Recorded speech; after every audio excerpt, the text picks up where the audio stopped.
Hello, can you There hear you me? are. So we're not going to see your face?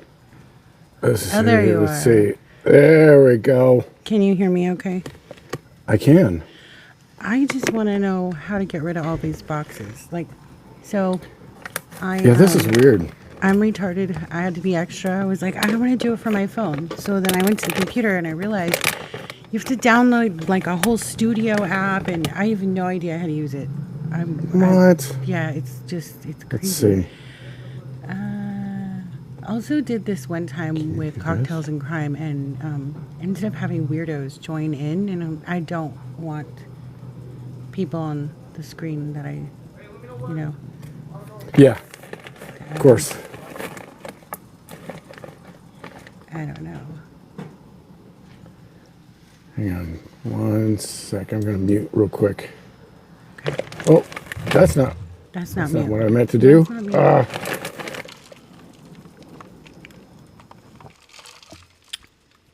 This is very different for me because in our studio, I'm producing all the time behind the scenes as you guys are talking. So, can I get here and not do anything?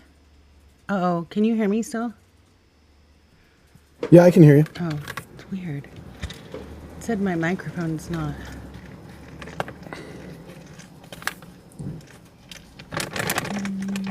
Oh well, at least we're connected and Yeah. chatting. Oh, I can expand your camera. Oh, Oh, did oh, there's me. I know. What did I do?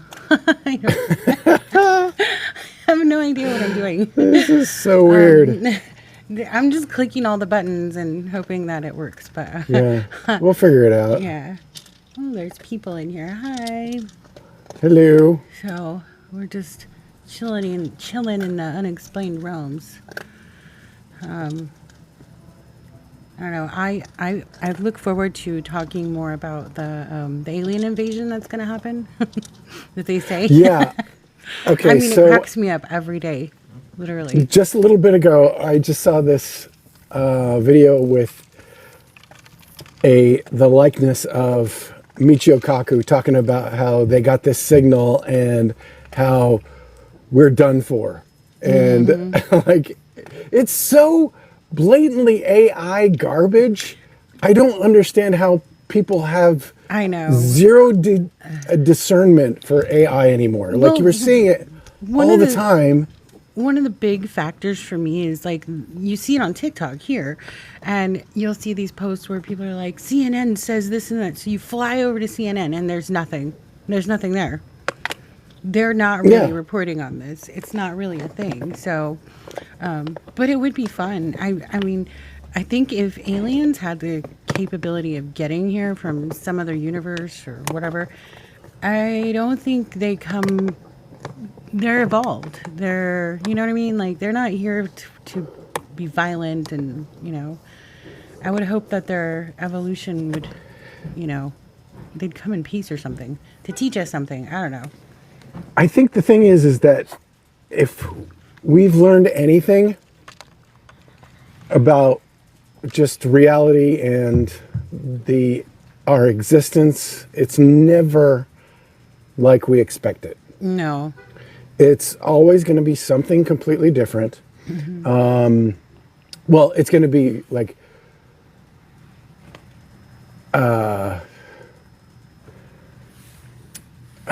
I'm trying to figure out a good example, but kind of like, okay,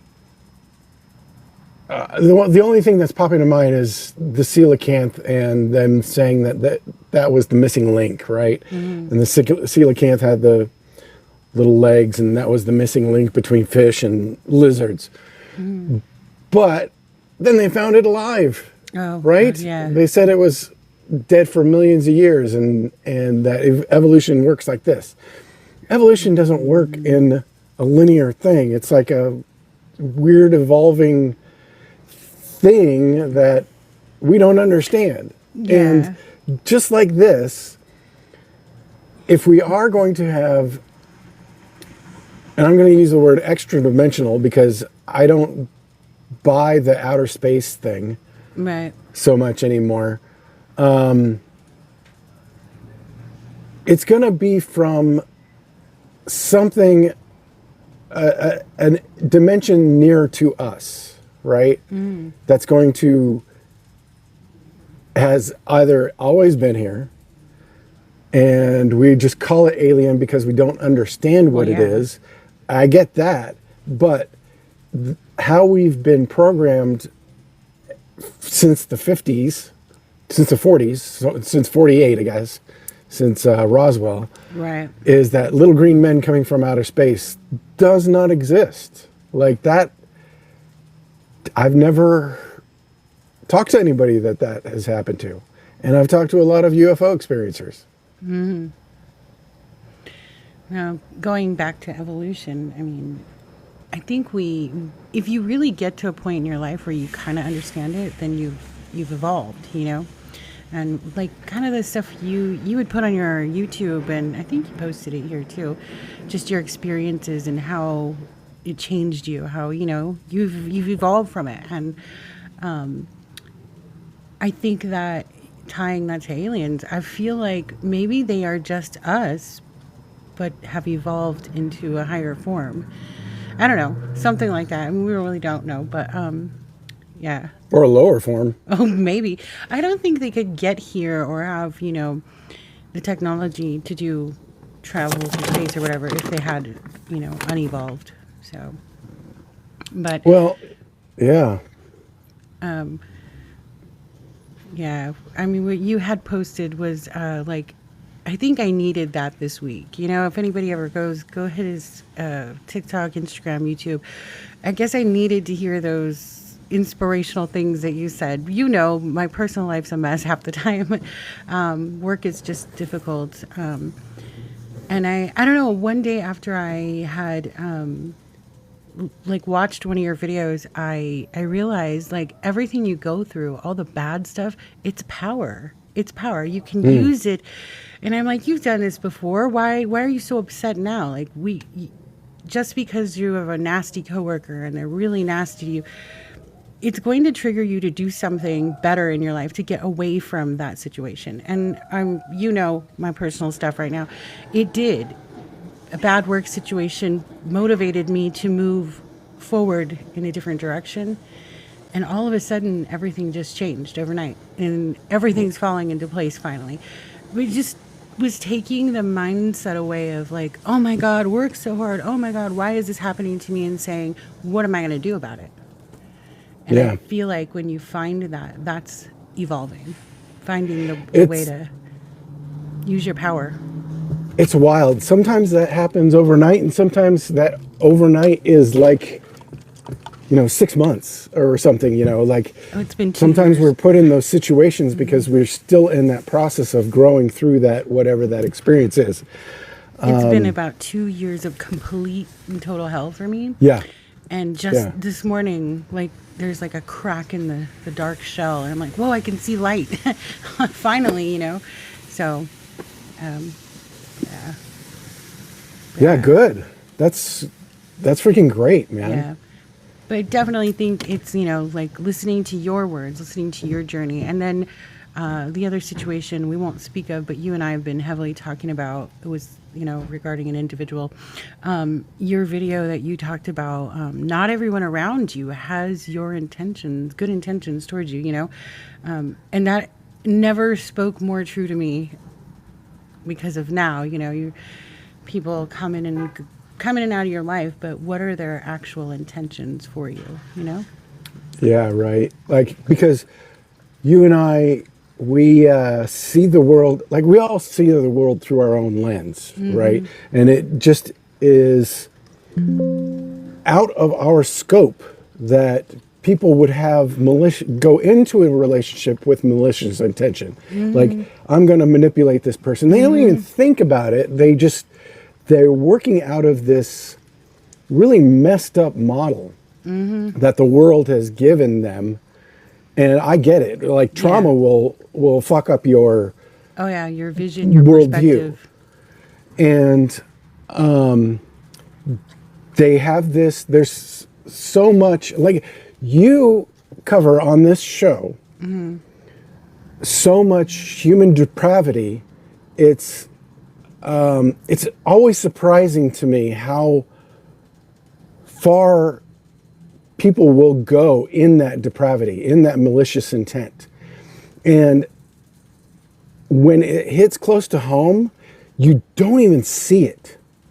Like it's because we don't see the world in that way. You know, we're not, it's like you can call it a naivety, but, and it is, but it's because we don't, our brain doesn't work like that. Right. You know? No, and you're we so don't- right. Like, I think sometimes, and I have to step back and slap myself a little, like, I get super offended. Like, why would you do that to me? Or why would you do that to another person? Because I would never myself do it, and I don't understand it. I would never myself be vicious or malicious to anybody. I've never done that. So when it happens, I'm like, why? And sometimes it's not up to us to know the why, I guess. Right. Like, you know, it's funny. I was thinking about, you ever seen Big Trouble in Little China? Yep. So, you know that scene where Jack is like, hey, there's this, that, and the other. I don't get it. And Lo Pan is like, you were not put on this earth to get it, Mr. Burton. And I kept running through my head like, oh, it's not in, I was not put on this earth to get it. Like, it's to experience it sometimes, you know? Like, I don't have to figure out why that person's doing that thing. It's just, it's a thing, and I have to respond to it in my realm. I can't control what anybody else does or however anybody else responds to whatever effed up thing that is going on. But I can control me and what my decisions are and what I'm going to do. So my game so far has been blockity, block, block, block. You know, and it's difficult. It's really, really difficult. And it sucks to block out people that you really, truly care about. Yep. But realizing that person probably doesn't feel the same way that you do about them. Right. You do about them that they do about that, you. That works with family and friendships as well. And Absolutely. When something's not serving your best purpose anymore, you'll know it, and it's going to be one of the most difficult things you do because you care about them, you love them, but it's like drinking poison if you stay involved. You know, you're just harming yourself. So, For real, right? Yep. I don't know how to use this whole TikTok studio. If anybody in the comments over here knows how to use TikTok studio, give a girl some tutoring lessons because it's got all these different features. I don't really know. Like this one says live goal. This one says live show. Set the stage for your guests to perform. Hi. Oh. Hello, Secret Garden. Oh yeah. Are they the only person in here? Oh, cool. No, there's somebody named. Keep pushing buttons. Oh yeah, see, that's what I was doing. We got quite a few people in here. Oh, cool. But yeah. Anyway, back to the 3-eye atlas thing. I don't know. I guess I want it to be real. I do, but I know it's not. I mean, I want it to be. It'd be fun. Aliens coming to, you know. Yeah. Yeah. It's just like superheroes don't come in the way that they do in movies, right? Right. Superheroes don't wear capes and masks and stuff. They're quietly doing stuff in the background, and they're normal people. And there's, very gifted people with, either psychic gifts or very specific kinds of foretelling or skills at evading things, that are not even noticed by the rest of the world, but could be nudging the world in different ways and changing little tiny things in the universe. It's like that, the butterfly effect, Mm-hmm. It says I'm trying to start a poll here. Like, I don't know how to do it, but it says, my question is, does anyone think the Three-Eye Atlas is real? Like, is an alien ship going to land here in November? They're saying November 2025. So I don't know where it's at. I can't see because I'm TikTok uneducated. So it says I started a poll, and you can click the happy face if you think the Three-Eye Atlas is real and it's barreling towards the Earth, or you can put a sad face if you disagree. I don't know. So I don't see it on the screen, so no idea. Oh, It says I see a started thing it, that says though. vote now. Okay, you see it. So, Happy face, sad face. Yeah. Well, So the question is Three-Eye Atlas, this supposed spaceship barreling to the United States or the world, is it real? Happy face if you agree, sad face if you don't. I don't know. I want it to be real. I want to meet an alien. I'd be like their best friend. I think we know aliens. I think we've met I'm pretty aliens. sure I don't. I mean, I'm surrounded by a lot of like bad people, so I'm pretty sure they're not aliens or evolved in any way. So Well, you might have, though. You've had maybe some good those are experiences. devolved. Maybe those are the devolved aliens. I have a hard time believing extraterrestrials would be unevolved, like, or de-evolved, like lesser. I would imagine that if you're at that point, that you would be to the highest of evolution, or so. I don't know. Anyway, Extra dimensional. maybe. I don't know. I guess I just want aliens to be real. Well, that's the thing too, is we want something dramatic. We want things to be cut and dry. We want things to be like there's us and there's them, and like maybe it's a spectrum, Maybe. Like I was thinking about this week too, that about the whole ancient aliens programming, that the angels were aliens or whatever, or the aliens were misinterpreted in ancient times as aliens and that kind of thing, the whole Eric von Däniken thing. That's been programmed 24 hours a day on Discovery Channel in the last 10 Right. years or whatever. Which is complete propaganda. I mean, maybe on that spectrum, in that view, I guess it could be true that way, but they want to sell it to us as the fearful, like you and I mentioned. The first thing you and I started talking about this Three-Eye Atlas thing is immediately somebody on the news was like, there's a signal coming from it and it's malevolent. Like, was that the word they that used? was the first thing I was like, did she just say malevolent? I was like, Right. That's a whole like a term you hear in the paranormal world, but when in conjunction with aliens, that's not that just doesn't. I've never heard it, And how do they know they're malevolent? What is, like, the ship give off a signal like they're bad? I mean, what? It was a red light. Oh, It wasn't okay. a green light. It was a red light. Oh, okay. I'm just saying it's stupid. It's just that stupid. Like, how would you possibly know that?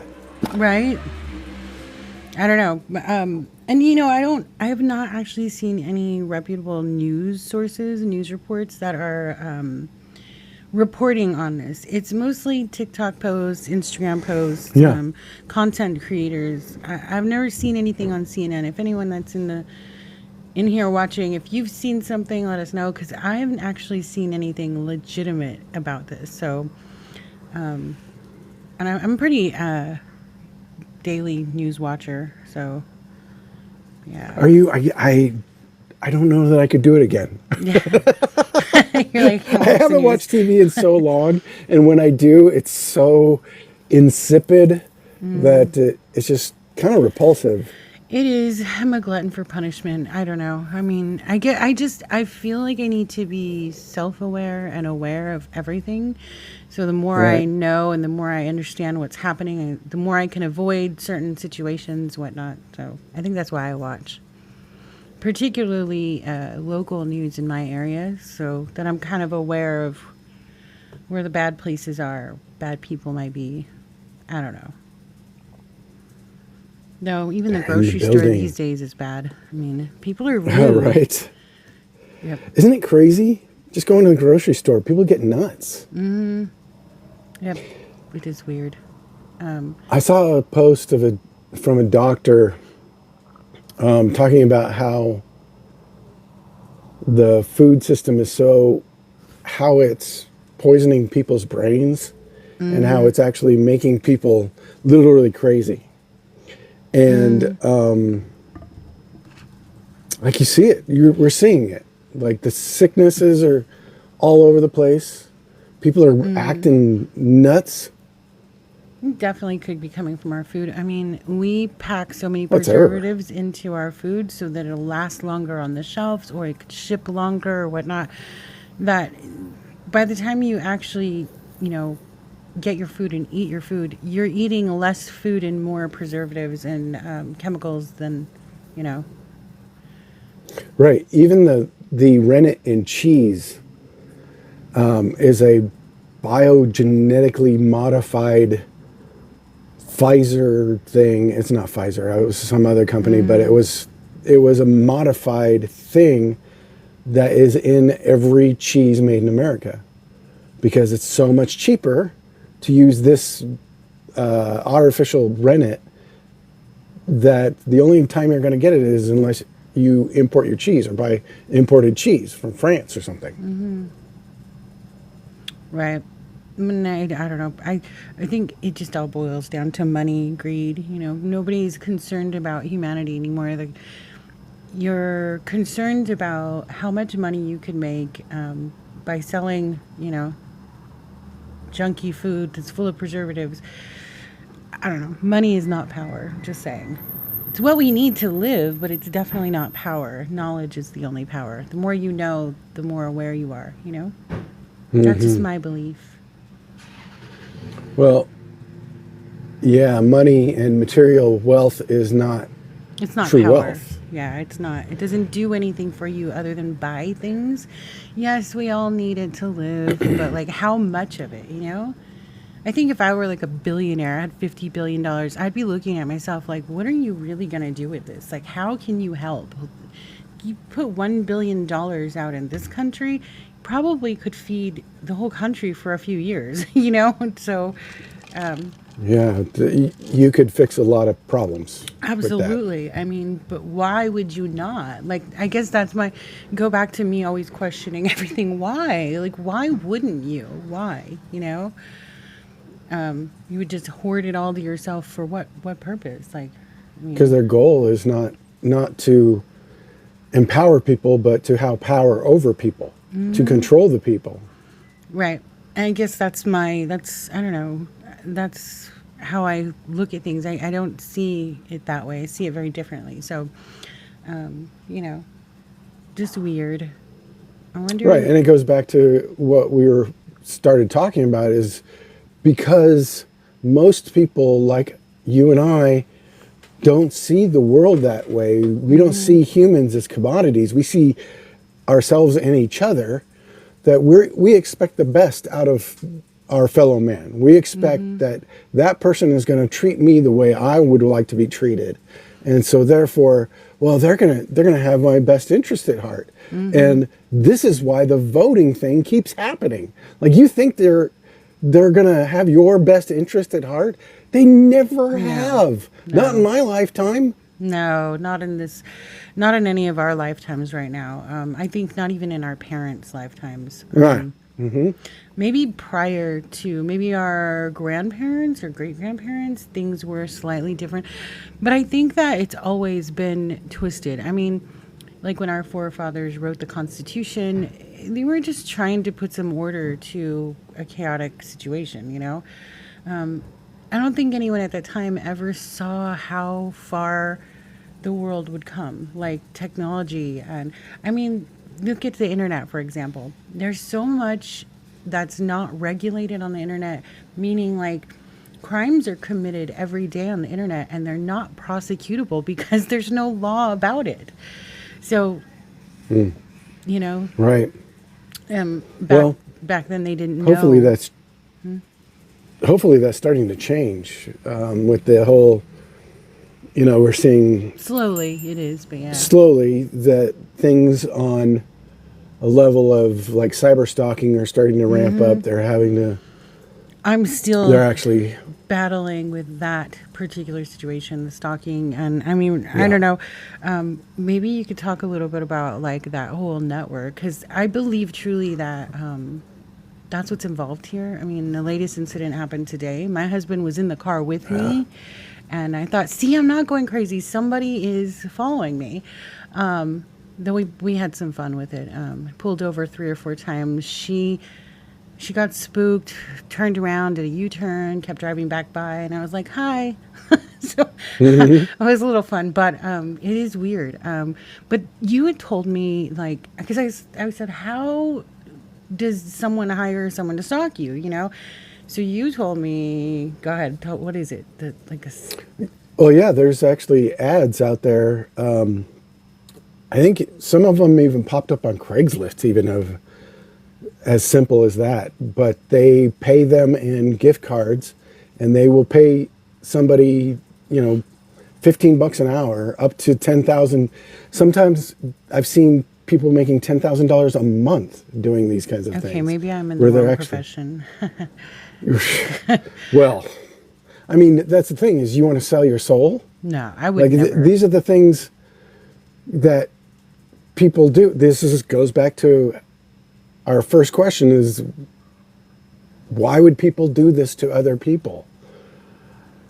It's Yeah. beyond me, but it's happening, and it's not just you and me. It's disturbing. This has been happening for years. I had this guy that, and I knew this guy was the one because I kept seeing this pirate sticker and a Marine sticker on this car. And so I pulled back around, pulled into a neighborhood, waited for him to leave the parking lot, and just to make sure that he was definitely following me. And then I pulled back in behind him to follow him. And it was like this game that they do all the time, and I'm seeing it over and over and over again. People are Right. now starting to, even live stream their stalkers. I thought about it today. I was like, you know what? I'm Yeah, gonna it's record it. tempting, right? I don't know. I mean, I can't get into the situation, but basically someone got pissed off at me. You know the situation, and they are having people stalk me. I'm not really sure what do they think they're going to find, or is it just to incite fear? I mean, I don't know. This person got pretty pissed off at me, and this is where they, so I Yeah. don't know. Well, But it's, like we talked about, it's psychological warfare. It's, And that's- it's terrifying too. Like I Yeah. said, I've been dealing with it primarily alone, and then today my husband was in the car, and I was like, "Thank God! See, you see it too, so it's not me." So yeah, but creepy, very creepy. Oh look, my husband's in here. Hi, honey. Hey, dude. Yeah, there's a lot of people in here. Hi, everybody. I got a couple people. So yeah. I'm glad you got some people. Oh. Hi. Oh, you I figured waved out how to at wave. you. How do I do that? I waved at you too. I didn't mean to do that. So, anyway, I don't know. Everybody's so quiet. Does anyone have any thoughts on the 3-Eye Atlas? Anybody know? Do you think it's an alien ship? You think it's real? I don't know. Let's see what else is in here. There's some cool features in this TikTok studio thing. I have no idea what I'm doing. Some party zone, invite viewers to join in with your room ID. I don't know what that means. Interesting. Like, I guess there's a gaming thing in here. Oh yeah, I see that and on the lives, and I'm kind of new to TikTok too, so I don't I mean, I I've don't know been the on game. here, but I don't really do anything on here. You know, I don't really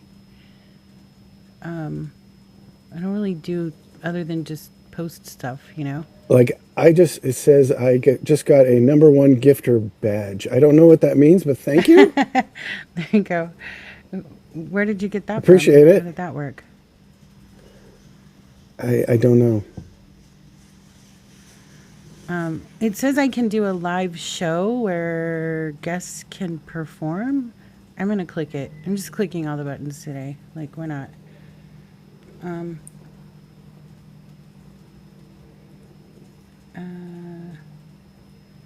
Start show.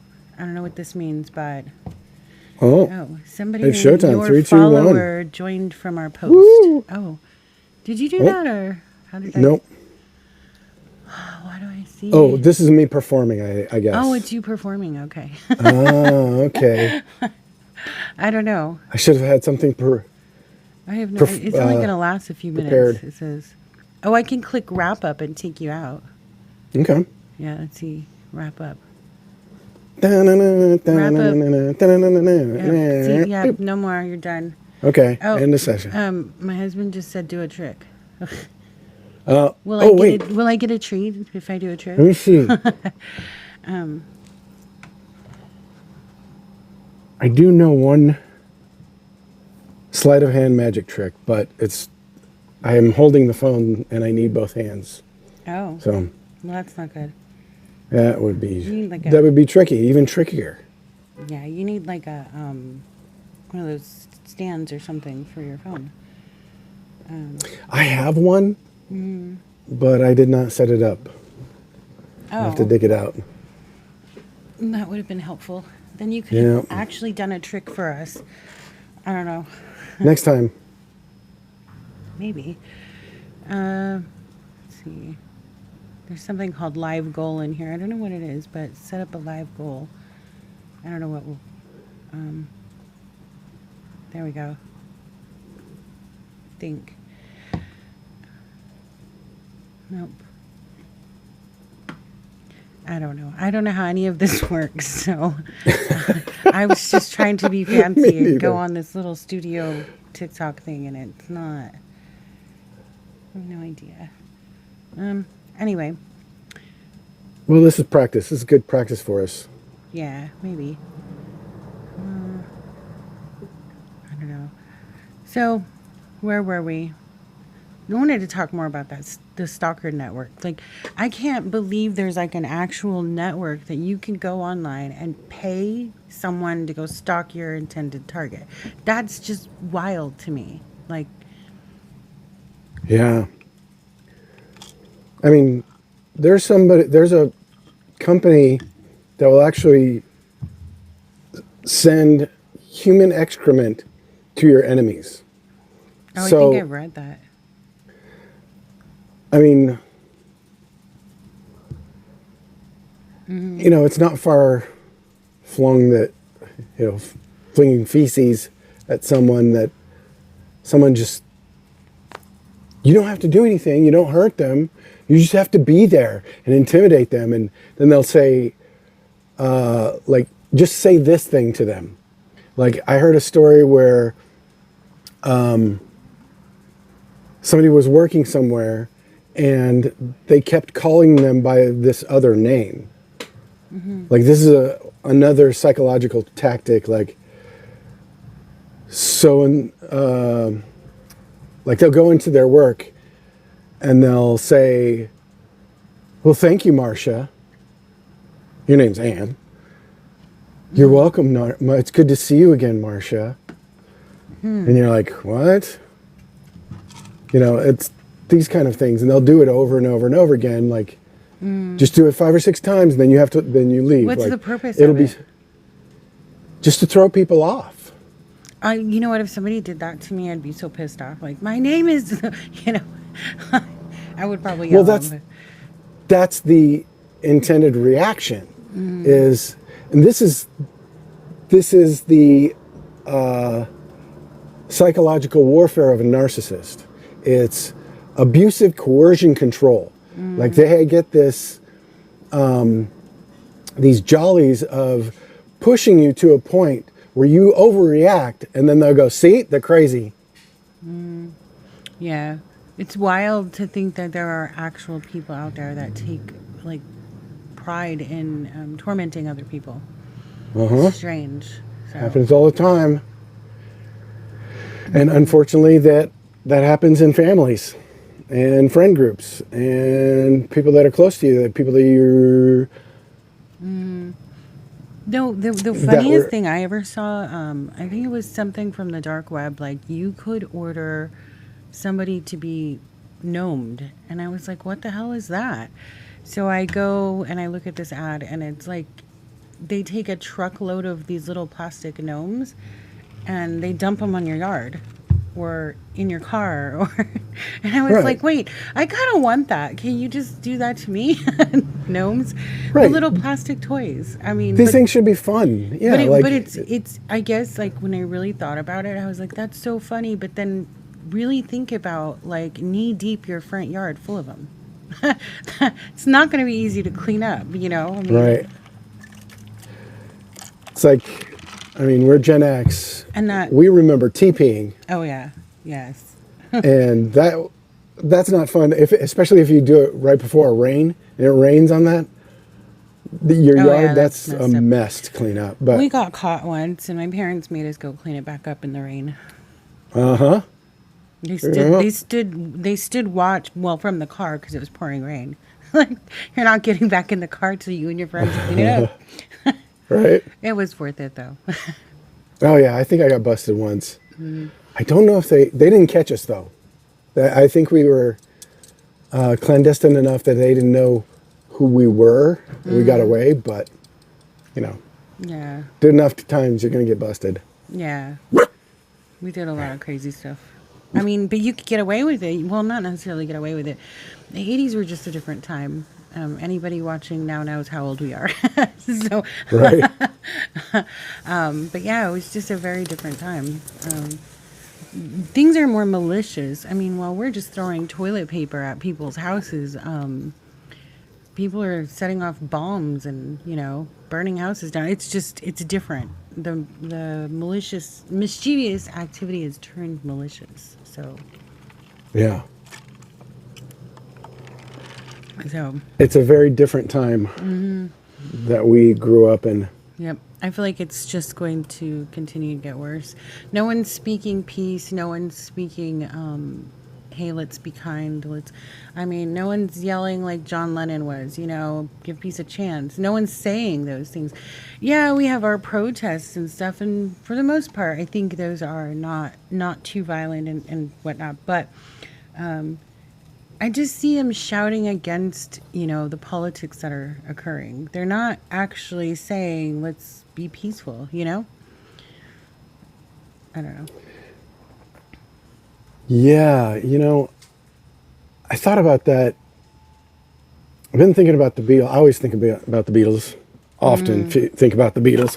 But that documentary where they broke up. I don't know if you've seen that. It was their last studio session just before they broke up, and how they all kind of went their separate ways. And you could kind of see Paul trying to hold it together, but the other guys were like, oh, we're done.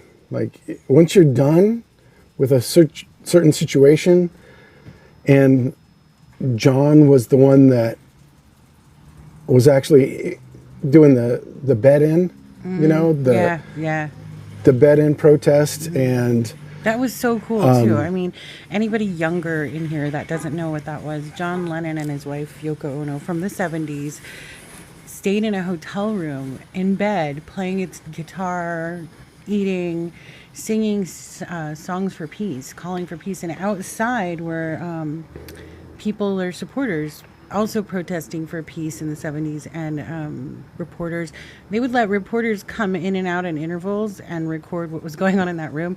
What was the song that he recorded in that during that bed-in? Give Peace a Chance, I Yeah, think. it was Give Peace wasn't a it? Chance. Yeah, I believe so. He called it a bed-in because, well, they stayed in bed. So, Right. such cool stuff, like a way to protest without, the drama and the politics. So, getting your message across in a creative way, peaceful, creative way. So, I wish there was more of that in the world today. And people react differently. Like George went inside, George went to his spiritual bent, going to India and studying with Ravi Shankar. Whereas Paul started Wings, which is, everybody does a different thing. But if you kind of think that, go towards so say that the Beatles were a Tavistock institution. Like they were the ones that, because there's a lot of that going around, that Beatles were a kind of a mind control thing, because people didn't flip out like that about stars until Elvis, and then we got the Beatles and girls losing their minds. And then we kind of found out that some of those fans were paid, to Right. stir up that fervor. And even the Clash mentioned it in London Calling, when they calling out phony Beatlemania in those lyrics. And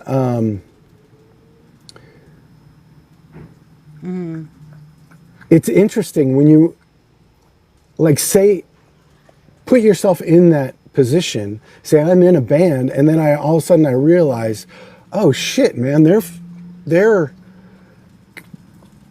controlling us to control them. And I wonder if that's what was happening in those last sessions with the Beatles, and that's Maybe. when things were kind of like really starting to fall apart, where, yeah, we can't do this anymore, kind of thing. Like in their own individual way, once they kind of start saying it or seeing it themselves, even if you can't verbalize it to your other group mates, and even if you're the first person out, like John, and Right. he's like, I can't do this anymore. He just doesn't do it. He didn't verbalize it. He was just, they finished that recording session and never went back. Right. Yeah. Again, different time era. The music is just completely different than what it is now. I mean, I like some of today's music, but everything had a message back then, versus Yeah. now. I mean, there are some things that have a message to them, but like, I don't know, there's a lot of violence and sexual stuff in our music these days. Yeah, and I think it's a pendulum swing too, these cultural targets, like things that hit. It's like in the 80s, I remember Judas Priest being in, like, them having like Senate hearings against, was it Judas Priest, and Ozzy was actually, I think, had to appear in a Senate hearing. I remember Dee Schneider from Twisted Sister actually doing a speech about, and Frank Zappa doing a speech about censorship. I mean, Tipper Gore was one of those during Oh yeah. in the 80s, our generation of music, that they were seriously trying to tamp down on Right. free speech, and Well, like actually trying to get those albums banned. Yeah, but I also think in the 80s that Two Live Crew did not help censorship in no. any way. They pushed the they skated along the ring of fire with that, you know? I mean, you got to remember those lyrics. Yeah, I mean, there's a lot of bands that I followed, a lot of punk bands. I was a punk, so there was a lot of bands that I'm trying to get a light here. See if I can work this out so you can see me. But there was a lot of stuff. I remember the first album that had that. Oh, hey, look at that. That had that sticker on it was a band called The, which was a great band, and they weren't really that explicit. Really, it was just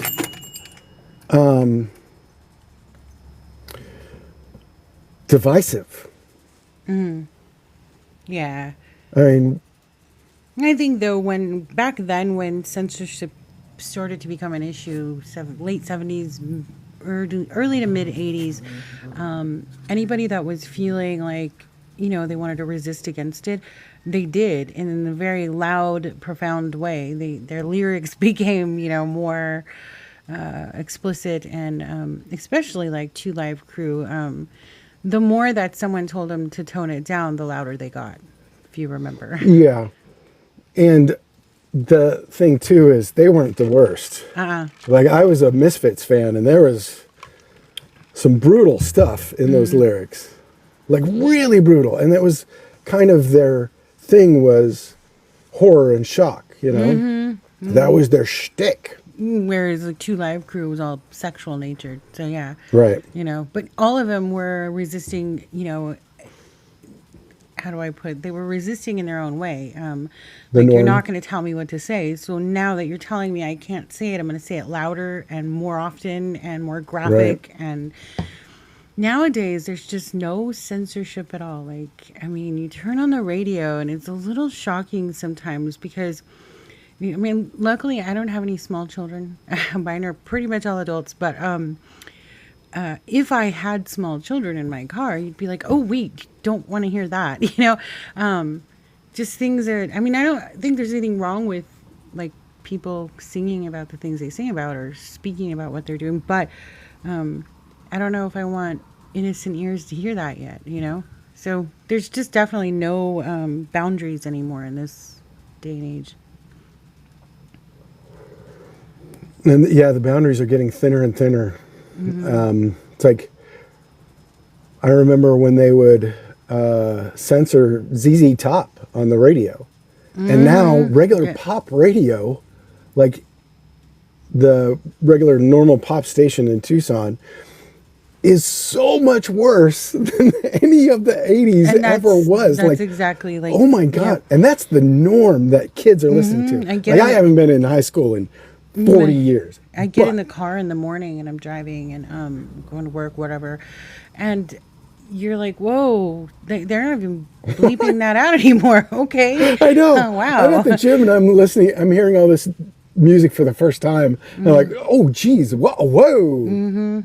So, and I think most people are like, well, that's just normal. It's just how it is. And I think for us, our generation is, I mean, I'm not offended by it in any way. I actually enjoy some of today's music. I mean, like I said, I have young adults that are children, but one's almost an adult, but so they're very much into the the culture now, pop music, whatnot. So I'm not offended by it, but like I guess because of our age group, we're kind of like, whoa, what the hell? We're just raised differently, different views, So. But I did catch, it popped on my Spotify playlist. Did the Specials, Ghost Town? Oh my God. I had to listen to it twice. Because like, then my son hears it. It's coming like a ghost town.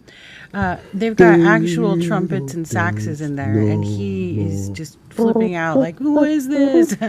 because he's a trumpet player. So, Oh, yeah, your son is just now getting into ska? Oh, yeah, man. it's kind of cool. Right on. He's composing now too a lot more. So, yeah, it's just kind of interesting to see his evolution in music. Shocking, like, I mean, my kids, they all did their thing and picked what they wanted to do into college, all that. But this one, from such a young age, is so over obsessed with music, composition of music, the history of music. He plays like 10 instruments at 16. Man. It's mind blowing. I mean, it's amazing to watch, but it's like, wow, like how did this happen? What did I do right here? That's beautiful.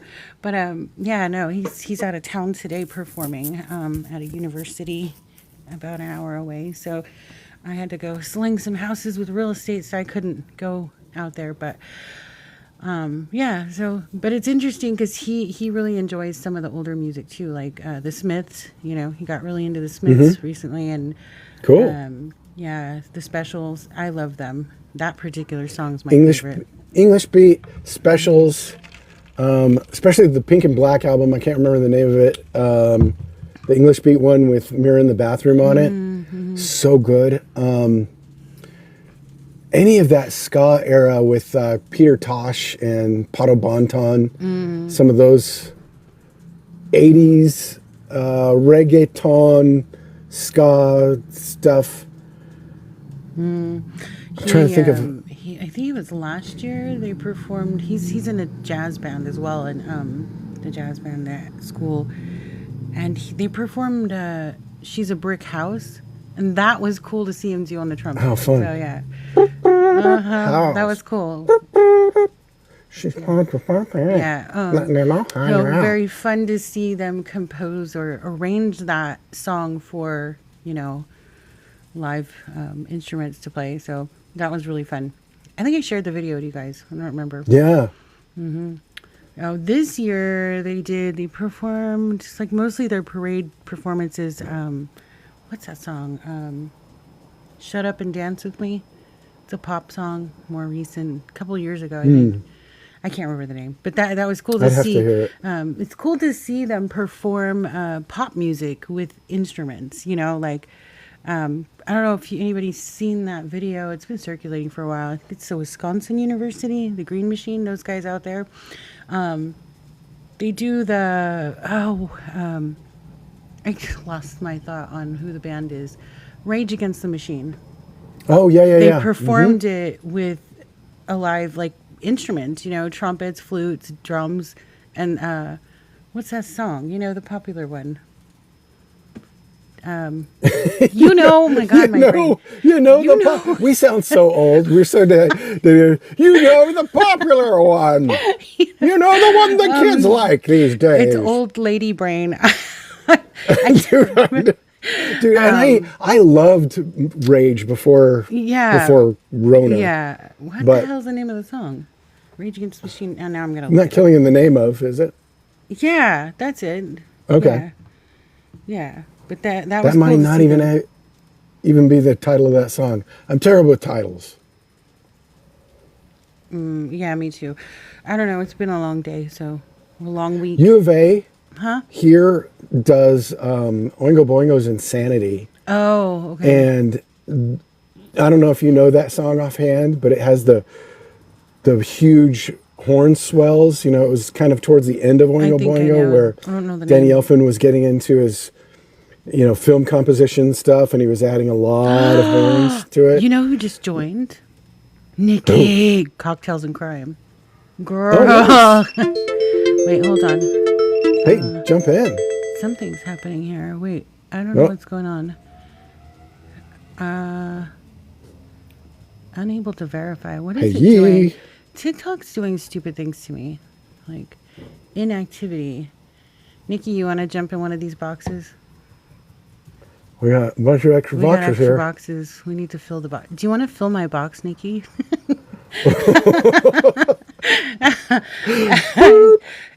Okay, she's not answering. Either offended her or she lost connection. Let me see if I could just invite her. Let's see. Invite.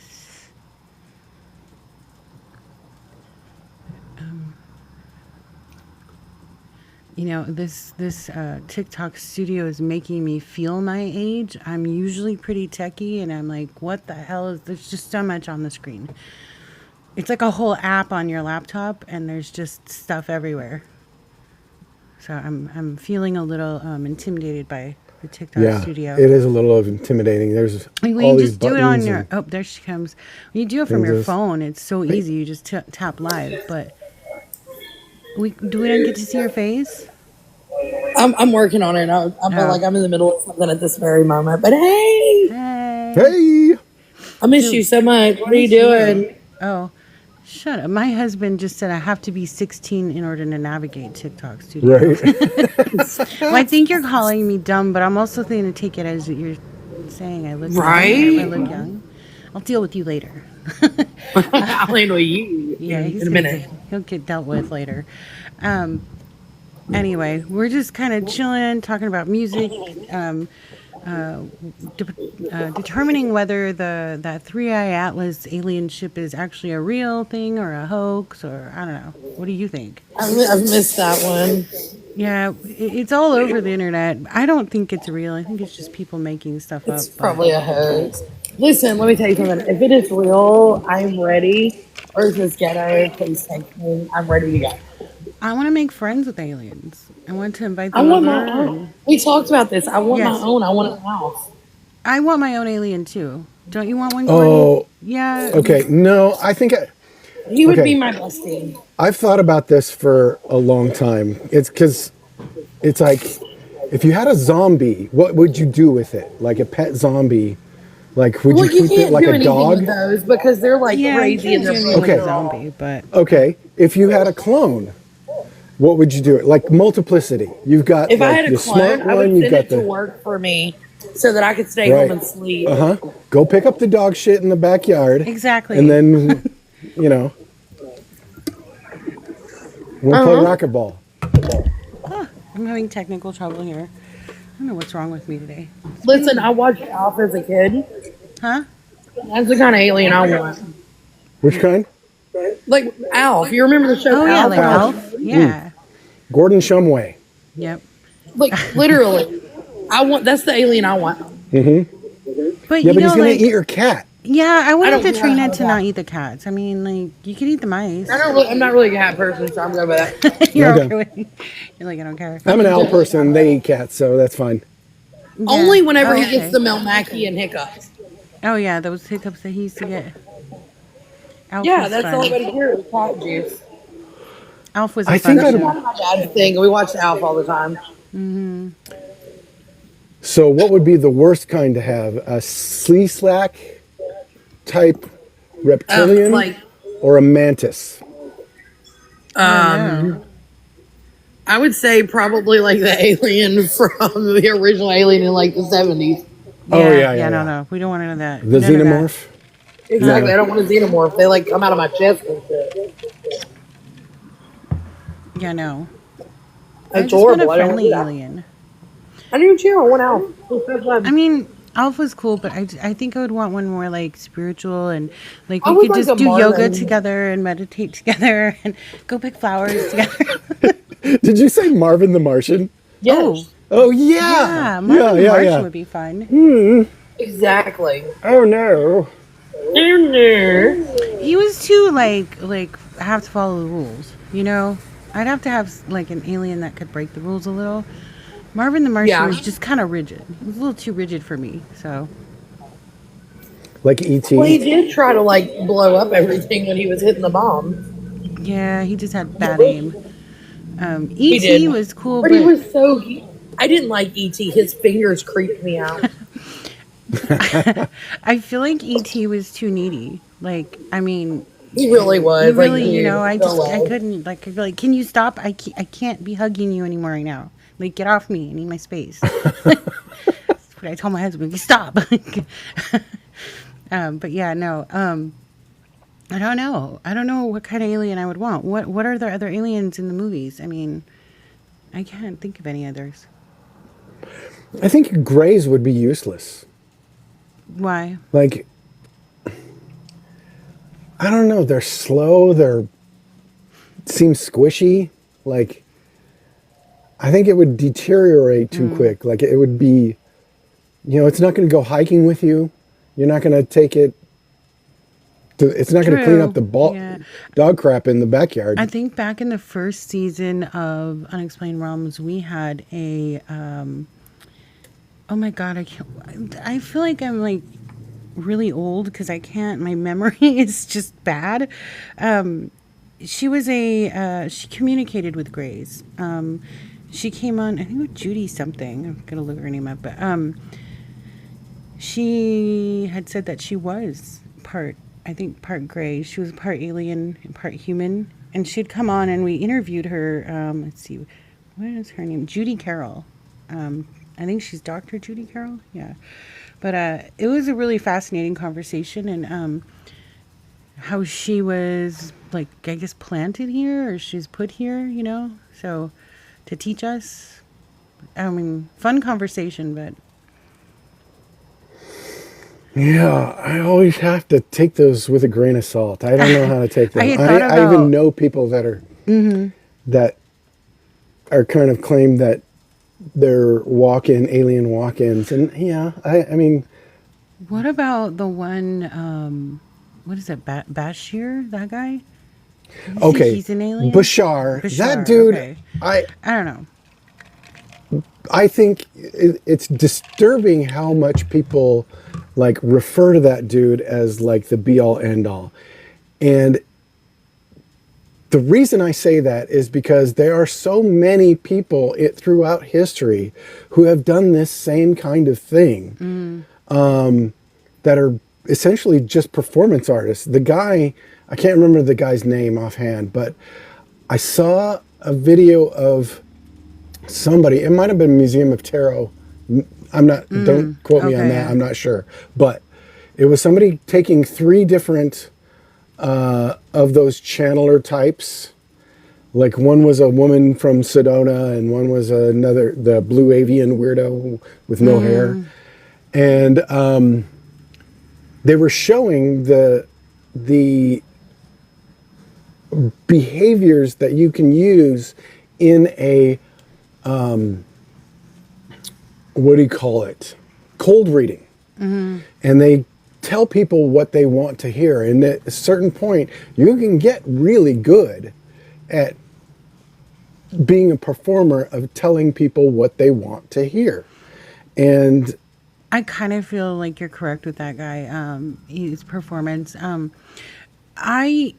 I'll land on some of those videos occasionally, and I can only watch it for a period of time. And I'm like, nope, can't do it. Next, move on. So yeah, it's I don't know. It's strange, and sometimes when you see some of the things he's talking about, like it's almost as if he's trying to predict things, But it's like, wait, that's kind of obvious. It's not really a prediction. It's like he's just speaking the obvious already, if that makes sense. So yeah, it's kind of like all those AI videos, like people asking AI whatever, and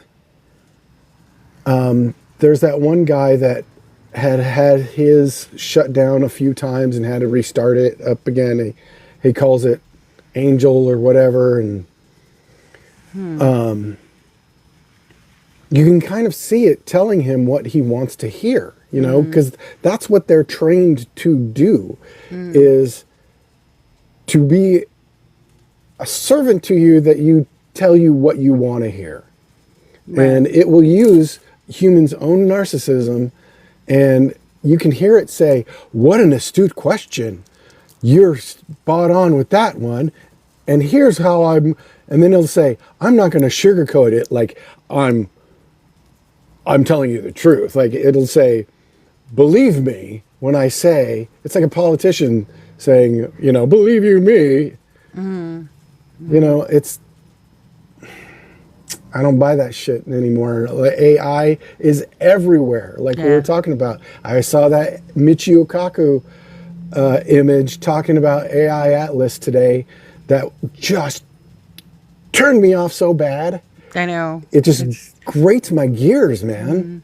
And people are just eating that shit up. Like, I know. And, I have to caution, like, some of the closest people around me, like, they'll be like, "Oh my god, I saw this on TikTok." So I'm like, boop, boop. That's not how it works. Yeah. don't listen Uh-huh. to that. That's not true. That's people making content so they can make money. So I mean, pick up a book, pick up an encyclopedia. There's ways to determine true information versus what you're seeing on the internet. So I'm sorry, YouTube people.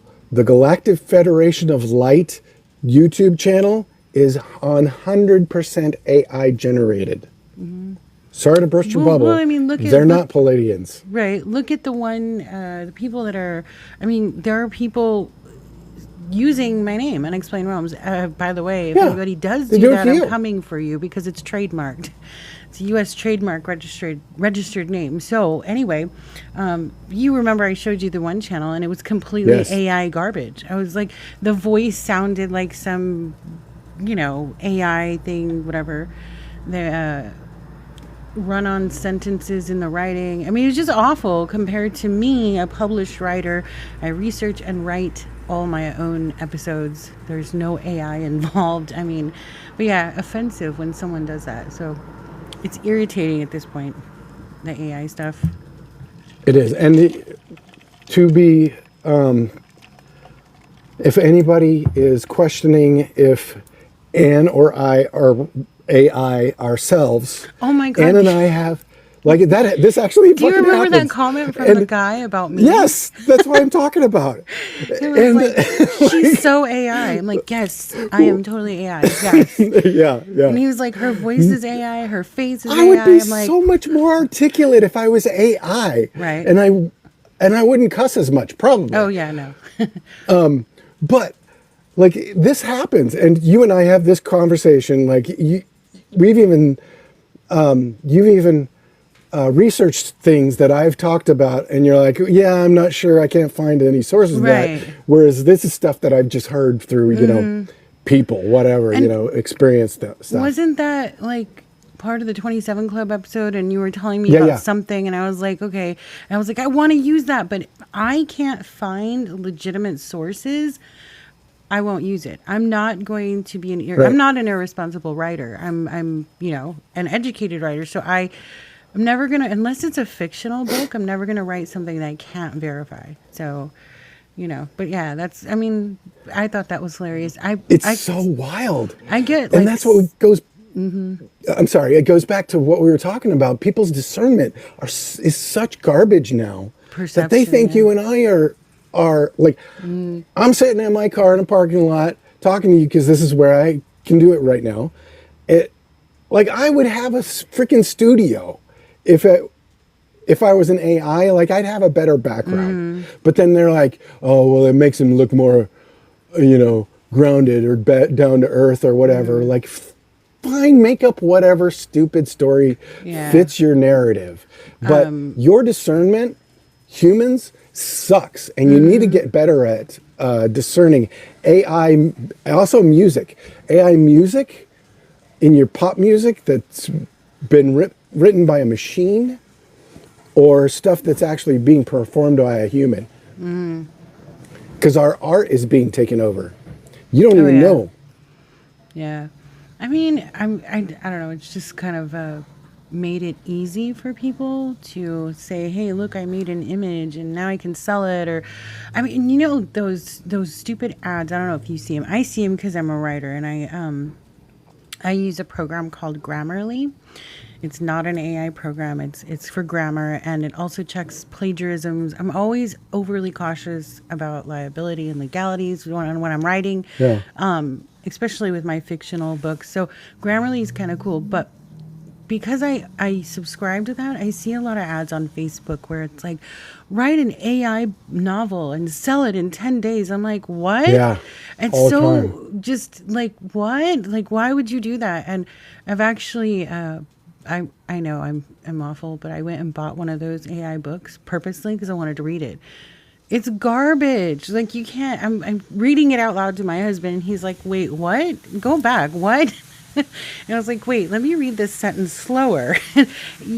It's garbage because It's garbage. AI doesn't have the tone or the inflection that a human would have. Like when I'm writing, especially the fiction, I hear it in my head. I see the story in my mind, and so when I'm putting it on paper, the details come because this is my vision, you know. Right. An AI bot, whatever, doesn't have a vision. So, yeah. So, but yeah, irritating. It's like our conversations, they would be much more linear if we were like, if it was AI, you know, that we wouldn't be bopping all over the place like we do. One of the things Which I do like It's the magic of humanity, like, is the imperfections. One of the things I do like about the AI, someone told me, another YouTuber was saying, you know, you can use AI in a different way. I'm like, okay.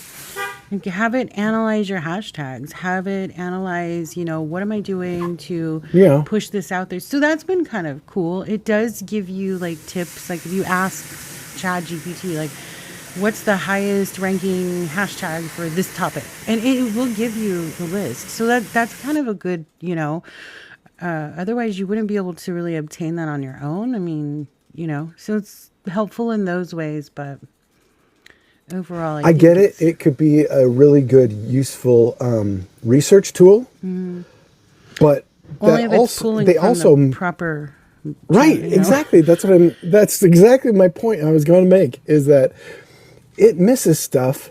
It misses stuff, and it will lie to you. Right. I have one child who is an actual English teacher, and she curses AI. She screams at ChatGPT. She's like, "Not in my classroom."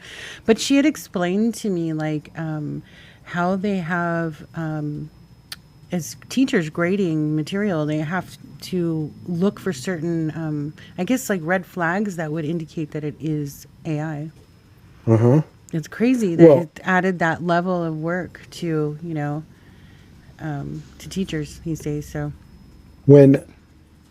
So before I quit the school district, they were adding a lot of AI, and they were using.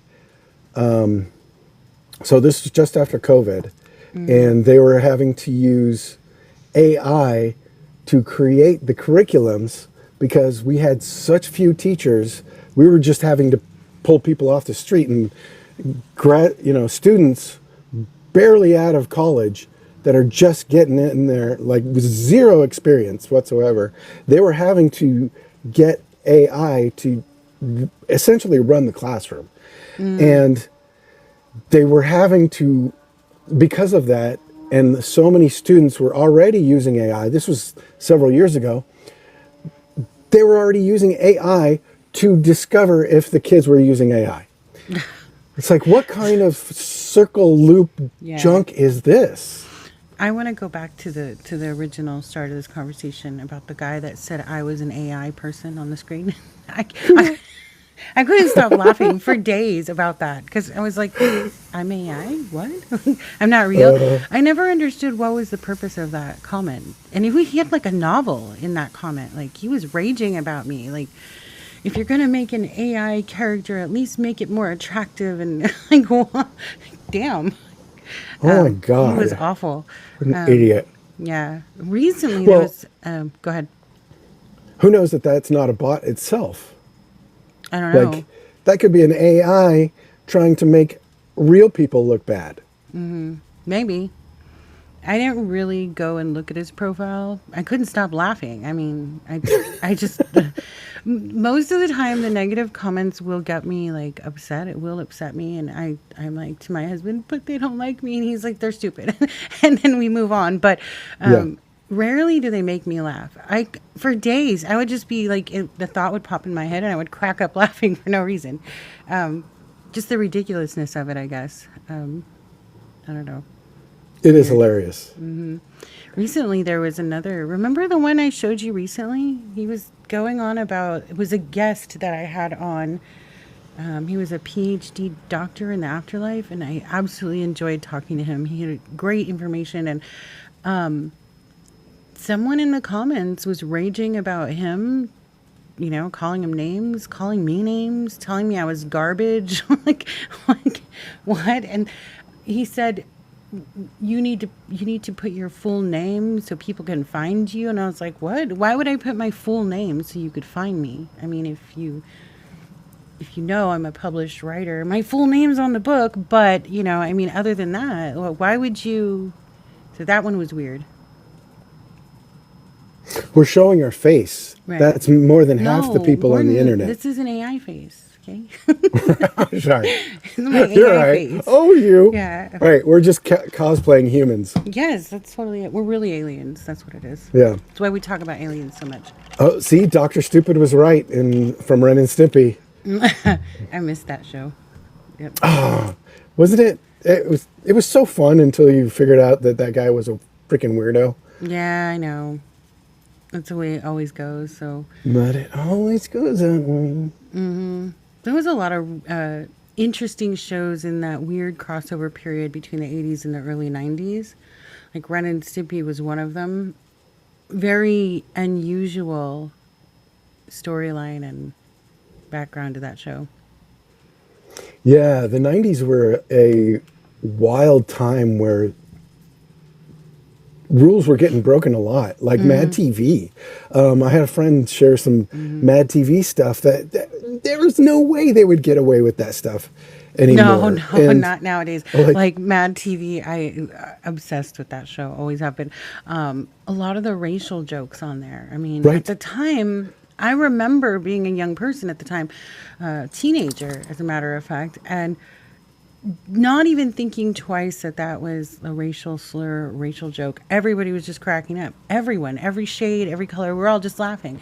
Now, oh my God, so many people would get sued. So many groups would be offended.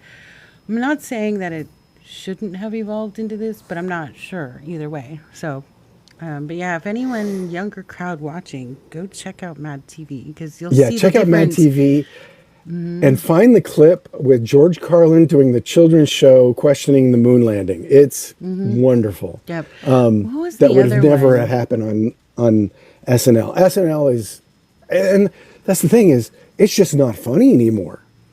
Like you can't push those envelopes. Yeah, it's just garbage. De-evolved a little bit. I used to be a huge SNL fan, and I like to go back and watch the older episodes because there's a lot of good stuff. But more nowadays, it's the political weapon. We'll just leave it at that. Yeah, that- right. So what was the other one? Oh, In Living Color. Do you Oh, remember Living that Color. show? I love In Living That Color. was hilarious. But again, there were things on there that would be considered Yeah. racially unfit. You couldn't get away with or Handyman now? Sexist. Oh my God. Fire Marshal Bill, Jim Carrey. Marshall Bill. Yep. Homie the Clown. Oh my God, Homie the Clown. See, now again, if you look at Homie the Clown, anybody that doesn't know In Living Color, go find it on YouTube, watch Homie the Clown. If you were to portray that nowadays, you would piss off 500 million different people and different groups and different colors. And I mean, I don't know. I guess the times were more simplistic than where we are now. I'm not sure. Well, I'm not sure. But there is this brainwashing, and that has gone way too far. There's a young man, let's just call him a young man in my life a few years ago, that there's a really annoying commercial on the radio. It's a famous commercial in Tucson, but the guy is really loud and really obnoxious. And I'm like, I can't, anytime we're in the car, I have to mute that thing. I'm like, I can't listen to it. It's horrendous. And he's like, oh, but my mom says he's a really nice guy. I'm like, this is not a reflection on this man's character. This is a stupid ad, and it's obnoxious, and it's killing me. And it's there to annoy you enough to pay attention. And you're making excuses for it in your head that I'm judging this guy? There's nothing personal about this. No. This is where this And- generation's yeah. mindset is. And that's- but yeah. what's interesting is the kids coming up behind that person are much more aware. Yeah, I hope so. I mean, I worry. I'm somebody's grandma at this point. Yeah, sometimes it's hard to hear, but I am someone's grandmother. Basically, though, I worry for them because I hope that the world gets back onto the right track because what's going to remain for them, you know? Mm-hmm. But yeah, I miss a lot of the old shows. I think In Living Color was definitely my favorite. What's his name? I can't remember the actor's name, but he played the character Stewart. Or was that Mad TV? That was Mad TV. That's huh? Mad TV. Yeah. Yeah. In Living Color was Jim Carrey, Jim and the Carrey. Wayans brothers. The Wayans brothers, yeah. That was hilarious. But Mad TV had Stewart. Yeah. Stuart. Yeah. Yeah. Those were funny. Anyway, as we digress, how did we get here? Like, This is how these human conversations go. this They is just a typical go all over the place. Gordon and me conversation. Yeah.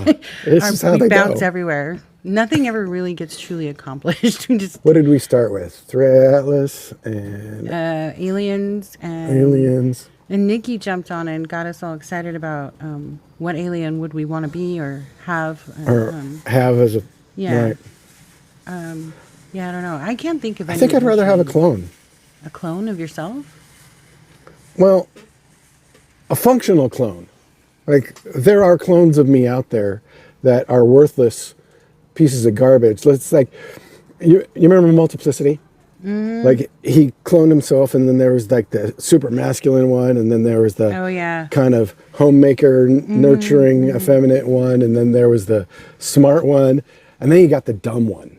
And like those are always the ones, the guys that enter your life that copy you because you're so cool.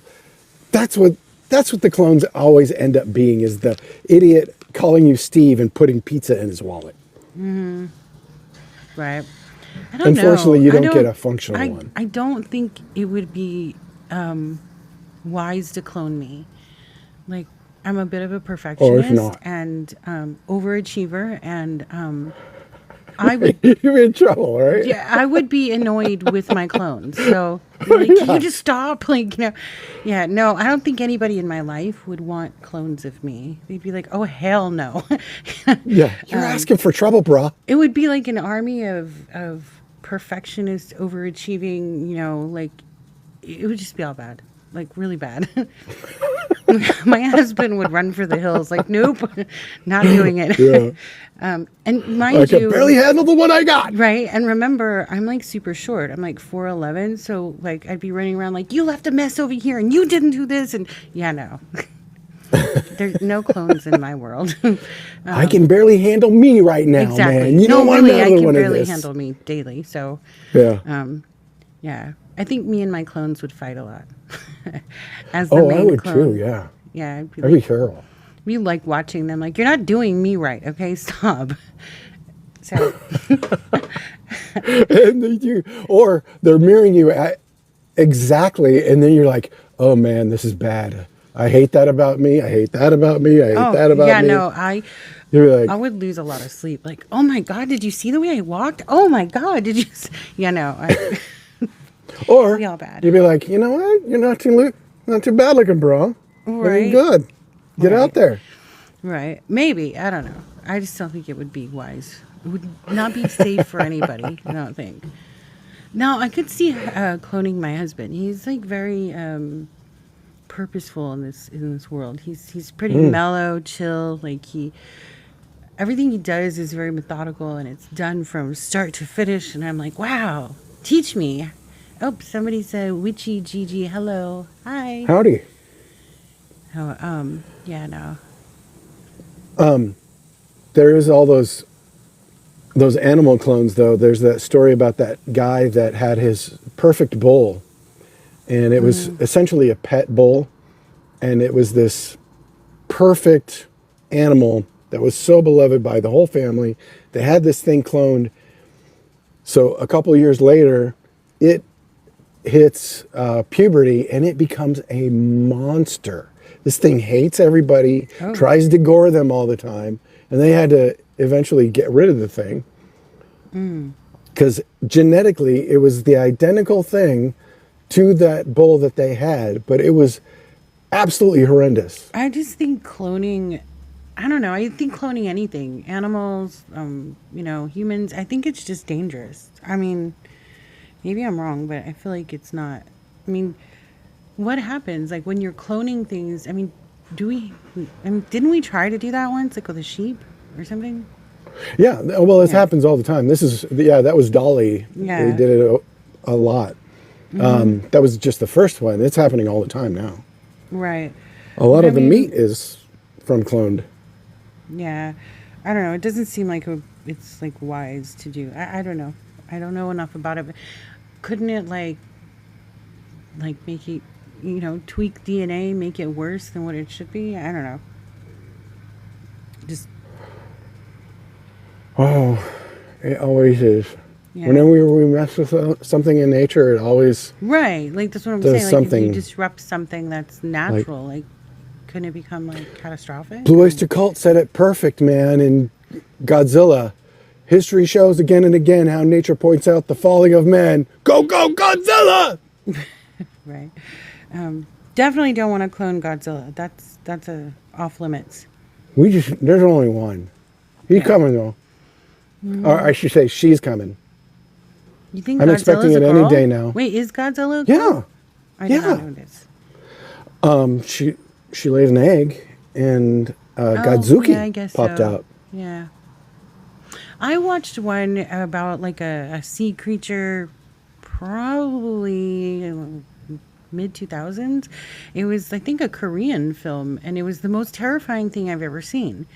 It was like I don't know, a creature under the sea, and it was eating whatever things were in the ocean, like whatever was thrown, garbage, whatever, and it became this giant toxic thing.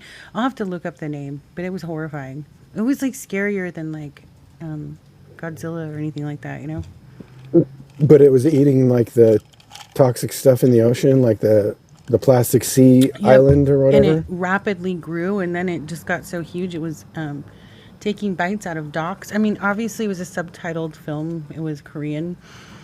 So we watched with subtitles, but like the graphics, I mean, maybe the CGI in it, the creature was terrifying. It was very detailed. That's fun. Yeah. I was kind of grossed out for like a week after that. You have to watch it. Dude, Korean horror is something else. Yeah. Japanese too. Japanese horror and Korean, they're very detailed. So, yeah. I like to watch foreign films with the subtitles on. Yeah, creative ways to get killed. Yeah, I mean, I like American films, but I think I've watched everything. I'm a homebody. I never go anywhere. So, like, I've finished Netflix. It's all done. All gone. I finished it all. So now I But just there have to is an jump end, into and you the found foreign it. films. Huh? There was an end, and you found it. Huh? Yep. Yeah, no, I literally don't go anywhere. I'm a homebody. Just stay at home all the time. So, and write. So, writing next week's episode, or hopefully this week. It's a new Norse story from the Norse. Oh, nice. I can't remember her name now. It's the Helder, the forest spirit, where she lures men into to the forest and keeps them hostage. And What is that called? Helder or something like that. Now I gotta look because I'm not big into the Norse and mythology. Only when it like yeah. permeates the other ones. In college, I studied history, and I didn't like to study like typical like world histories, so I would find things like that, like the Celtic history, Norse history, and the professor's like, "Man, hey, you didn't specify what I had to write about," so I would write a lot about like the Norse. So she's the Holdra. She lures men into the forest. Cool. Yeah, and then I guess she murders them. Maybe she tortures them. So, but yeah, she looks like a troll, but she's got some gorgeous body or something and beautiful, enchanting voice. So, yeah. Oh, kind of like a forest siren Yeah. character. What's weird is researching this, I was like, wow, it feels like it did this show already. And then I thought I didn't do it. But I did the female in, what is it called? The Dominican Republic. the Sea Guapa. Oh, yeah, yeah. Remember that one? And it's very similar. She lures men into the forest and kills them, I guess. Right. Holds them hostage or captive for a while. I'm pretty sure she's just enslaving them. Like, I think she's got the right idea, but, you know, keep them hostage, you know, make them work for you a little.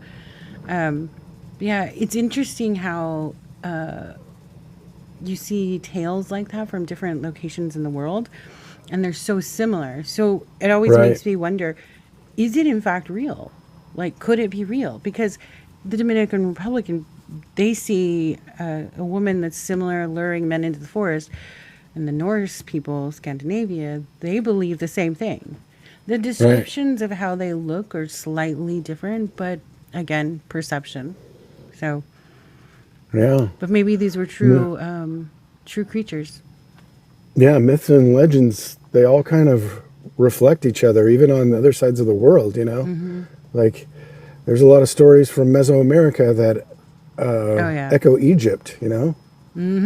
There's a ton on that side because I've compared, read different books from both sides and compared them, and there are so many similarities, slight Right. differences.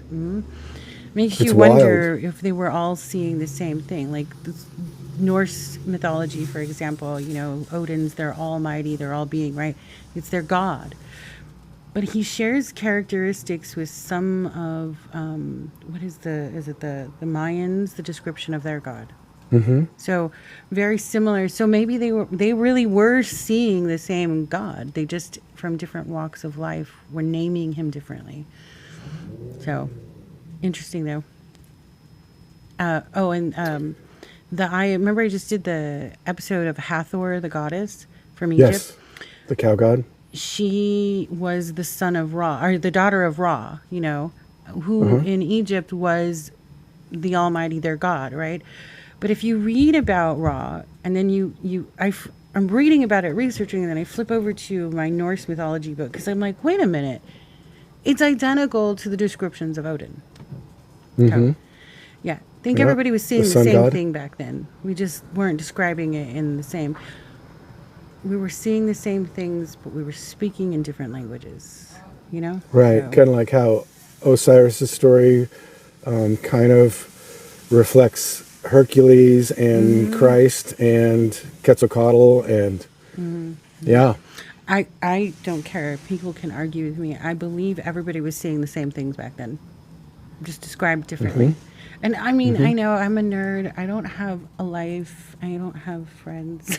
Gordon's my only friend. Well, Gemini Yeah, and you Gordon do. are my only friends. Don't say that stuff. But no, for real. Like, I don't really go out into the world and do a whole lot. I stay home and read a lot. And I will put these texts up against each other. Like, what am I seeing here? Like, you know. And Comparable mythologies. There's a whole study on that in just that practice of comparable mythologies. my husband is truly my soulmate because he's like, wait, what? And then we just deep dive for hours. Like, that's what we do. It's weird. We'll talk about it, you know, and research, and he's totally cool with it. He loves it. So you couldn't have met a better partner, you know. I can't imagine anyone else putting up that with me for hours. Good for you, man. Yeah. Congratulations on that. That's a huge win. And by the way, having a small circle is much better than having a huge circle of nutbags, you know. Yeah, no, trust me, I know.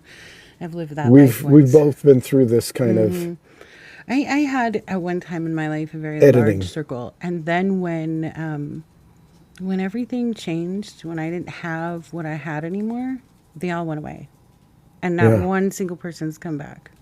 If they have come back, they're like a follower, but they don't communicate with me. So like whatever. You realize who's really who's true and who's not when you go through some bad stuff. Uh-huh. So Yeah. yeah. Anyway, Absolutely. so it's getting dark over there. Are you seeing anything in the sky? Anything weird? It is. It's been hard lately because the moon's been so bright. I have seen a couple of shooting stars. not last night, but the night before last, the moon was next to Pleiades, which was cool to see how close it was. But because the moon was so bright, it was really,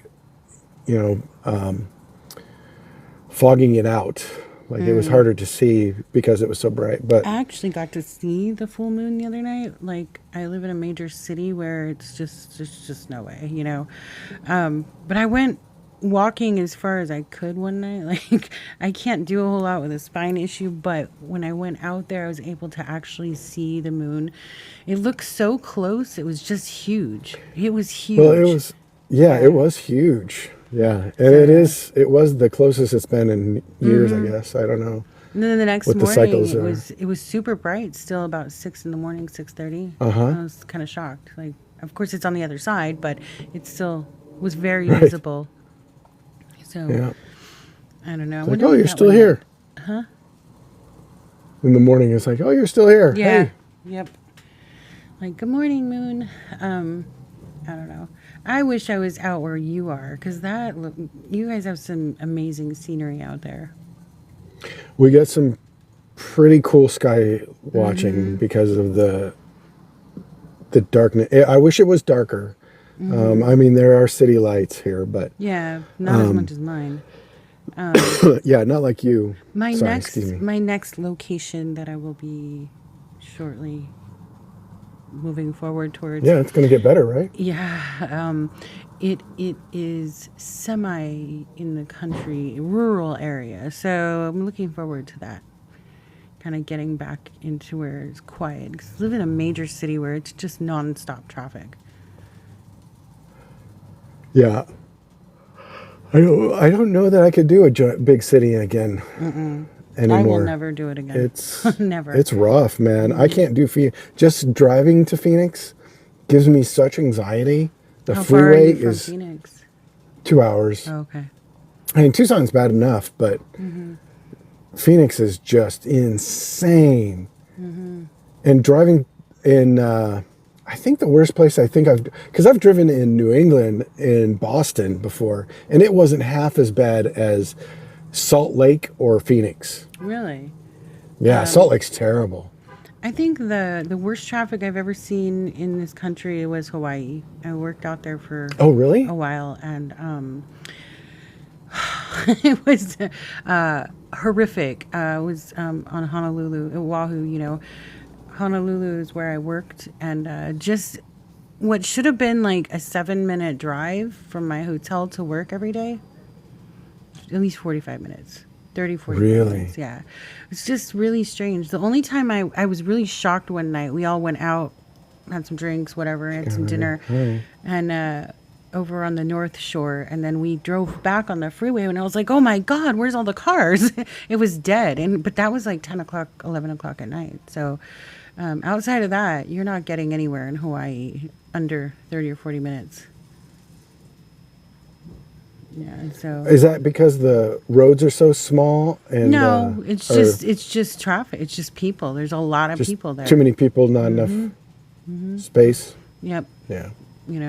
You'd be surprised. I mean, you'd think the population wouldn't be as large, but I would say it's not just between the people that live there. It's travelers, Right. tourists. The tourists. So yeah. you figure you might be getting ready to go to work in the morning, but you also have like 500 tourists who are trying to find the greatest breakfast spot by the ocean, So Right.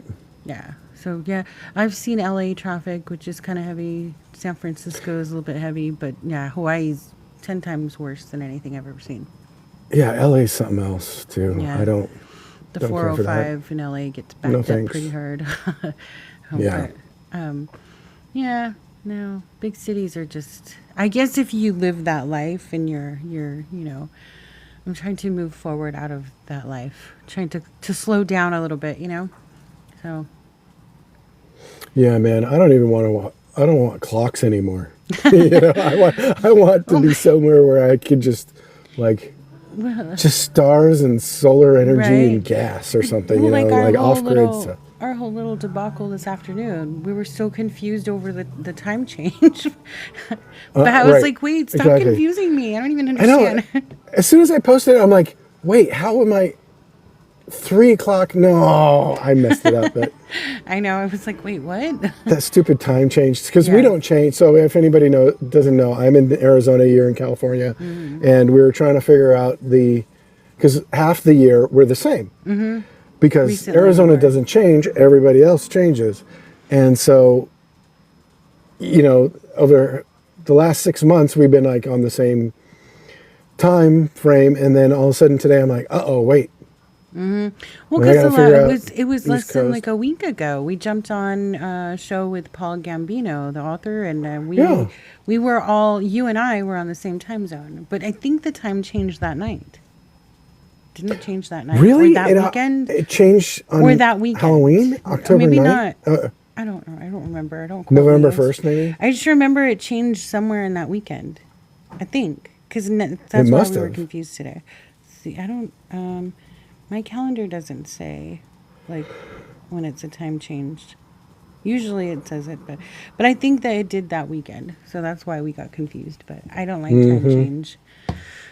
I'm not sure how I feel. I think we should just leave it at one or the other, right? I mean, I don't know.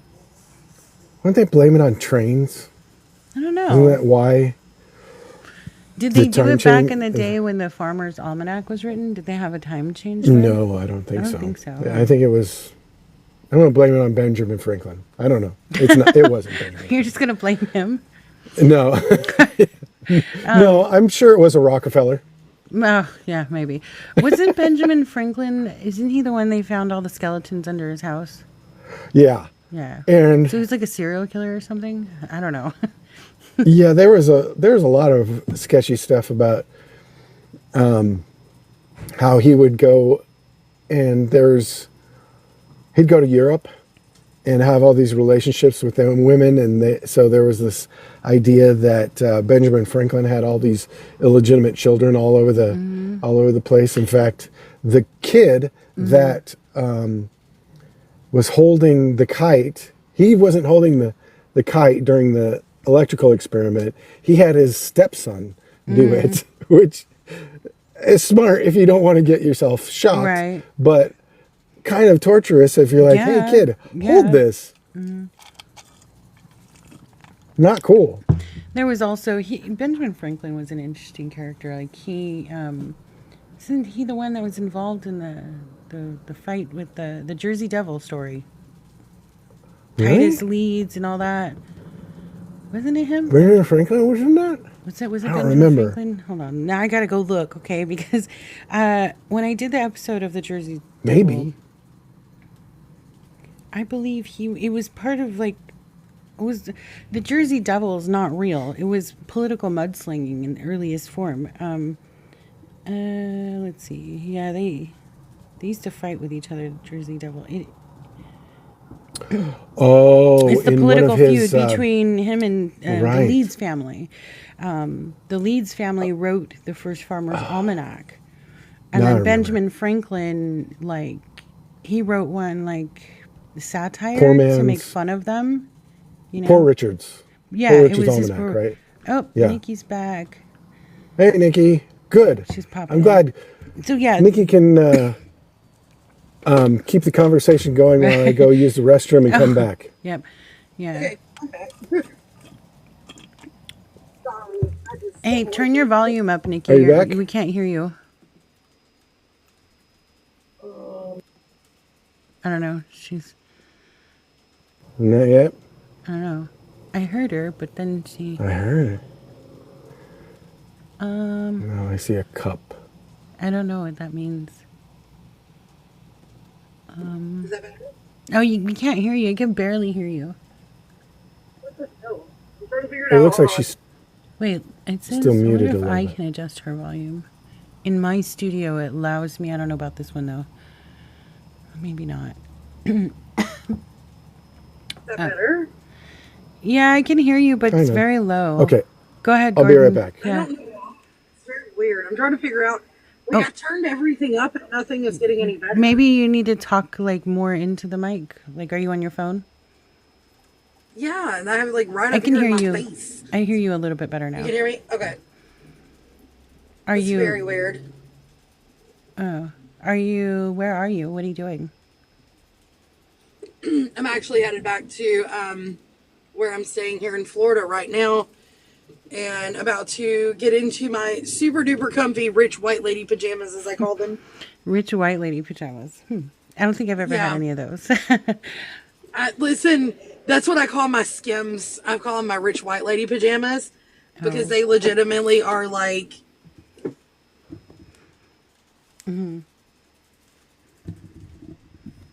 Are you there? Okay, is There that you go. better? Yes, that's much better. Okay, so somehow my volume got like turned all the way down. That was very weird. So, I don't know. anyway. Oh my goodness. So what kind of You left fuckery us are we on the- unsupervised, and we went on to talk more about pet aliens, and I can't I love remember. how I can come in and influence such a good conversation. And then pop out. We were like, wait, what? Okay, so now your next topic would be Keiko. You know what I think my next topic is? This crazy ass crime that I saw on Facebook the other day, that they were talking about this woman that's missing. And I went and watched, or not watched, but listened to the podcast on it. And I fell down a rabbit hole, and now I'm just like befuddled. You're what? I'm like completely behooved. Okay, so what's the case? It is the disappearance the reappearance. Let me find it. I'm going to pull it up. This woman has gone missing like all these years. It happened in Mississippi, so you know it's wild. Right. Hold on a second. I'll be right back. So, no, I could have robbed you blind. I got to get it. I'm going to steal a cigarette right now. You want a little too late now, bud. Right? I'll be right back. So anyways, this woman goes missing in Mississippi. Sorry, I have 800 things I was trying to get done very quickly. Yep. Typical Nicki. I can say if I wasn't running around like chicken my head cut off, y'all would be amazed. I I'd be wouldn't concerned. know. I wouldn't know that version of you. So, Right. anyway, what's the case? Uh-oh. Okay, they left me alone. And there you are. Are you there? You hear me? Yeah, there you are. Okay, like I have to pull it up, but it keeps knocking me out every time I do. So give me like 2 seconds and let me pull up her name. You remember her first Or name? you have your computer. Yep, I can look Do it you up. have your computer in front of you? Okay, because I'm not in front of mine. It is like, it was in Mississippi. I think her name was Janice. Like, look up like the disappearance I'm on and reappearance. I found it by accident on my podcast. What podcast did it? It was on the binge, so it was advertised, and I was like, "Well, that sounds really crazy." The Then I Binge? fell down a whole rabbit hole. Yes. Never heard of it. Oh, my little cutie hottie and across the street moved today. I'm so sad. The Vanishing of Janice Rose. That's it. Yeah? That's it.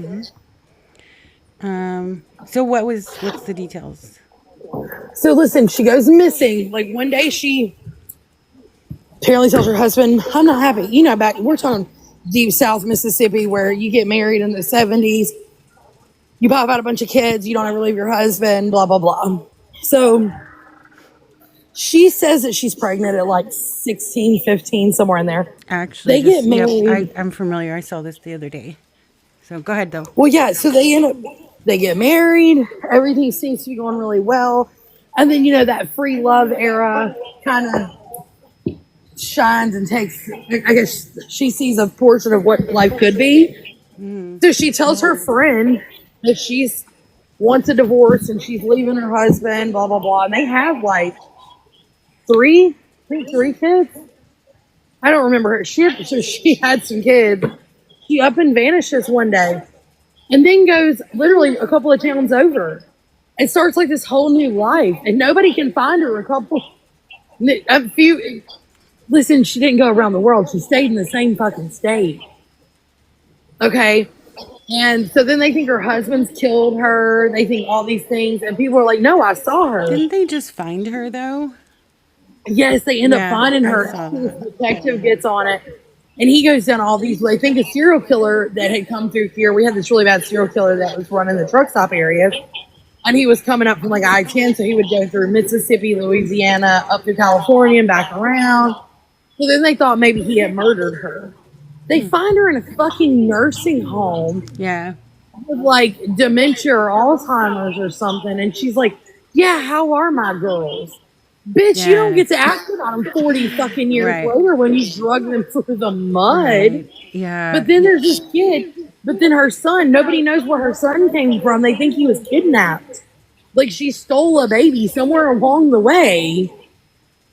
And I think it's unfortunate wild. because she's not like of sound mind at this point, so she's not No. fully And able she to couldn't answer like their questions and things.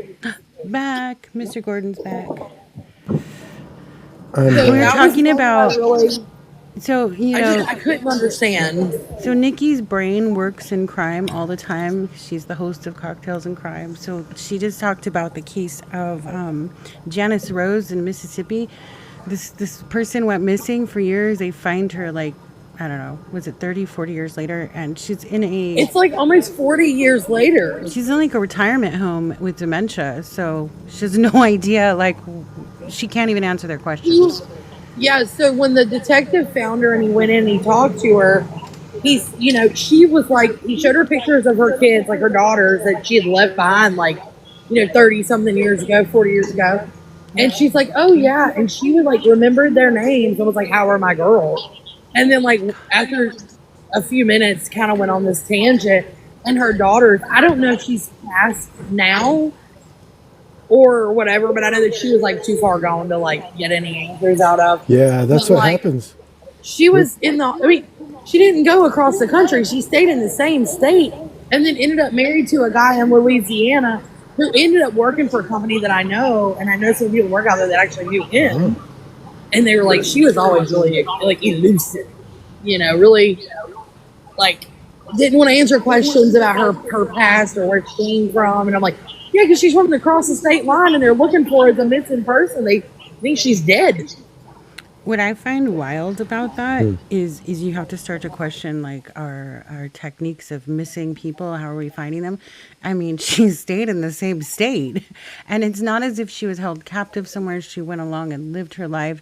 I mean, there's bank transactions. Maybe she worked. She Well, I mean, got a what fake. we do know. Changed her name though. Yeah, but there's still, I mean, fingerprints, something. I mean, it's not as if she went completely in hiding. Now, how long ago was this? Is this I listened. I recent? did the whole thing, and it was just like, what the hell? It's There's wild. There's not like CCTV cameras of her around town That's what I or was gonna what? say. Well, the Yeah. thing is, Like- no, this was back in like the 60s and 70s. Gotcha. Yeah, but this was back- more current times we do have those things. So, I mean, Oh, yeah. depending on how long she'd been in a retirement home, I mean, say 5 I years. think she had probably been in there for probably 3 years, maybe. because like I don't know. I I even if still have it to go down and do some more digging. But even if it had been a decade, CCTV footage was around. And I mean, we run facial scans on those things with missing person cases all the time. That's how I what do you think call because it had been cold for so long, you have to think we're talking backwoods Mississippi, Pearl River County, and I think that honestly, everybody really believed her husband had killed her. Maybe. Like, what is that thing, the alert that goes off when a child's stolen? It's all over. Amber. Amber alert. Yeah. So when that happens, they use facial scans like through CCTVs and different cameras through the town area, wherever the location is, to see if it runs a match. So it's kind of... And every bank machine has it. Yeah, right. So I think you're right, Nikki. It's Mississippi. I mean, I know it's your, it's just I know it's especially your where it was. it's your home state, but sorry. I've told you so. I told you how I feel about it. Right. Well, you left, so There's- clearly I did. she left. I left. She went to Florida, so now I have a reason to go to Florida. So Yeah, you have a reason to come here. Gordon, If I I'll don't, pick you up on the way. Yeah. Let's go. Okay. I'm Road packed. Come on, let's make it a party. Yep. We're coming to see you then, Nikki. there's a case from Pensacola, and you know my little crime brain, like my I know. crime brain, and there's a case here in Pensacola that I've done like jumped all over. And even though I'm not doing the podcast right now because things came up, I'm all over this one. It's the missing case. It's the girl goes missing. Her name's Danielle Bell, Which sounds and her familiar. sister's been all over TikTok being like, "I want justice for my sister," and I'm completely invested in it right now. So eventually I'll come back and we'll do a show on it at some point. Yeah. I was surprised this year. I mean, last year was the year of crime writers coming on the show. Like, they just kept hitting me up. I mean, I had the one former CNN reporter, Doug Carey, who covered, it was all over the news recently when he covered the missing girl from Hawaii. Anyway, he came on last year. This year, I haven't had any crime writers.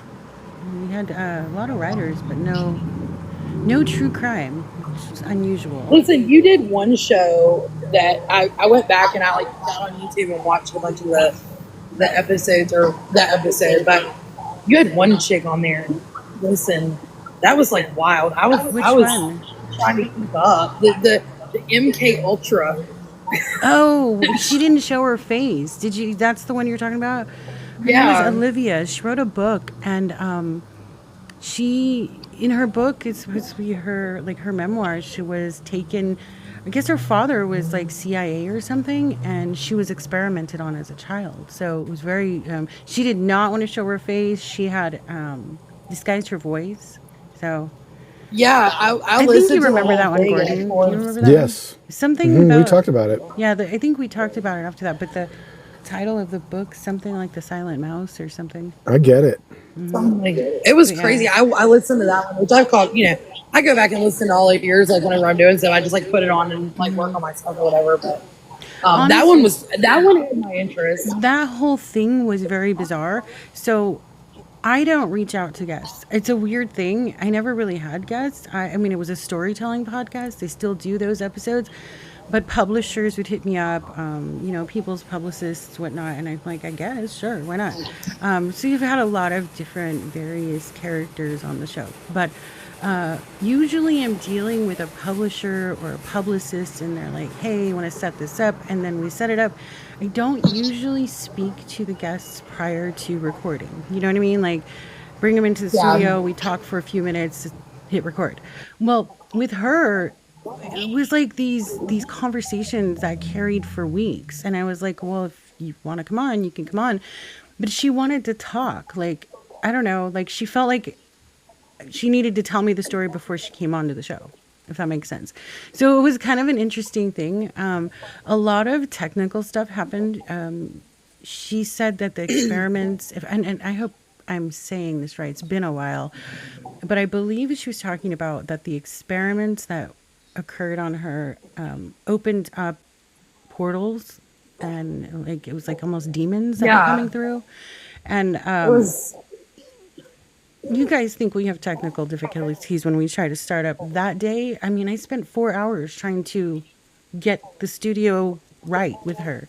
She wanted to stay on. I was like, I maybe we need to reschedule it. But Gordon, how we've had technical crap all the time, but this Usually. one was completely out of control. Like, I don't know, my keyboard slid off of the desk, the mouse fell, things are just crashing. It was just weird. So I don't know, maybe there is something there. Maybe that was really... I had one really wild working at the bar, but I had this customer who followed Cocktails and Crimes, and she was like always coming to me wanting me to do like a show with her, but it would have been like aimed for unexplained. It would have nothing for us. Nikki, I still want to connect with that person that you had told me about. Yeah, so she was she actually possessed, right? Yeah, she got approached by a I don't know, some kind of company that wanted to do a book, and when she started trying to like work with them, dude, she like went downhill, like medical issues, like it was really wild. It was really insane. With her, and I honestly have not seen or heard from her very much. Like I saw her in passing the last time I was out before I moved, Well, and with she looked yeah, horrible. with her, if she were ever up to coming on, she was actually demonically possessed, and I would definitely want to bring on some of the healers that have come on this year, so we can do a little protection. Um, Right? I But it can't was just imagine. crazy. She, like came, like she met me at the bar when I was working, and she was just, oh my god, I have to tell you my whole story. And I said, Yeah, hey, and of course I let her, but it was very, very wild, and like trying to keep up with the way everything had gone, and like her telling me she was the same way though. She just like wanted to tell like her whole story and the whole thing, and I was like, whoa, this is a lot. We gotta yeah. take it down just a little Yeah, bit. that's also one thing when people start to relive their trauma, they're telling their story. If they're not healed enough to in that trauma, they tend to relive that trauma, and that will that'll bring up all sorts of stuff in their body that will make them age a lot. Oh yeah, Right. and Yeah. I was very much, of course you don't want to cut someone off and be like, I don't want to hear your story, Yeah, because that's not the case. But there were times that I had to be like, I think maybe you should take a little bit of a break. Let's. yeah, Well, But and it was for her well being. Not, I mean, I was fine listening to her, but it was a lot of things at one time, and I was like, we would be happy to record with you, but yeah. I she definitely was think just that very, it would have to be extensively planned because, as we talked earlier about cloning ourselves, like we don't want to clone me ever. This is a dangerous thing to society, so we definitely don't want to see possessed me. Like, I mean, I think that would be exactly. bad. I've seen possession a couple of times in my Yeah, life, and it is not a pretty sight. yeah. It is very dangerous. Yeah. Yeah, I've been lucky enough not to see that in person, but doing this show, you encounter so many things, and you read and research so many things, and it's almost hard to deny that its existence. So Exactly. But, there's like when we worked with Zach in Vicksburg, and we worked with the guys from Tennessee Red Chafers, who are good friends of mine, and they came to Vicksburg, and there were a lot of times that they really wanted to debunk, and then of course you have Zach, who's like, at this point, he's like, there's nothing I can, there's no debunking like X, Y, and Z. But you have a lot of people that want to debunk or say, and I'm like, but in the time that I've spent working with a paranormal research team, it's hard to debunk that because you have to admit with good there's evil. So I think that there are a lot of people out there like the girl that approached me. One of her big things is she's so adamant to tell her story, which I respect, but I don't think that she's really comprehended what could come from telling that and reopening Pandora's box. Yeah. so Gordon, you've said you've seen possession? Tell Oh, me. I yeah, a want to couple know. times. I want I to got a hear. spider on my leg. Huh? Ew. Can you see that spider? No. Oh, no, he just jumped on me. Hang on. Hang on, I gotta get rid of spider. Okay. Yeah, a couple of times. You see that there's a very fine line between possession and drug use, and where the drug use kind of voids that person that was there, and something else jumps in.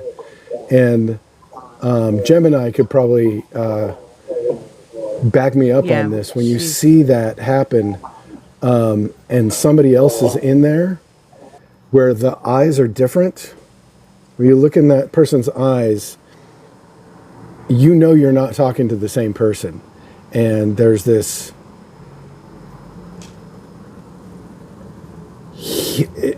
heaviness. I want to say heat, but it's not a heat. It's a heaviness in the room of anxiety and fear and anger, and it just well, those are all permeates demonic sensations. more than the Yeah. person itself. It's in the environment. That's the composition of a demon. Those Right. feelings. So of course they're going to be there, and they'll be heavier than what you know. I also feel like Gordon, you know the situation. I'm not going to get into it, but like the family issue that I had recently, I felt when that was going on, like that those sensations. And I feel like even if Yeah. somebody's not possessed, maybe they are. I don't know, but they can. If they're angry, they can push those sensations forward to you because all of a sudden, Yes. for days, I felt like this metallic buzzing in my head. I felt like a zombie, and I'm like, what is wrong? I know I'm upset, but why am I flipping out like this? Physically feeling like a weight was on me. So I had to call my witch friend, Nikki, to clear that energy. But it took a minute to get through it. So, but Well, there yeah. was some really nasty, like, just things with that. And of course, you and I talked about one of the biggest concerns from all of that was that a lot of people don't understand that, like, a poltergeist isn't something that just comes out as, like, oh, well, a poltergeist is something that you conjure from all the things within you I and believe suppression that's and I believe that's what was sent my way. I believe it was, yeah. This person was so angry, and and they were a family, a blood family member. They were so angry, irrational anger. I did nothing wrong, but you know what I mean. So angry that whatever was sent my way, like my whole family could feel it. My parents, we were all like, "What is this sensation? Like feels so heavy." It just was weird.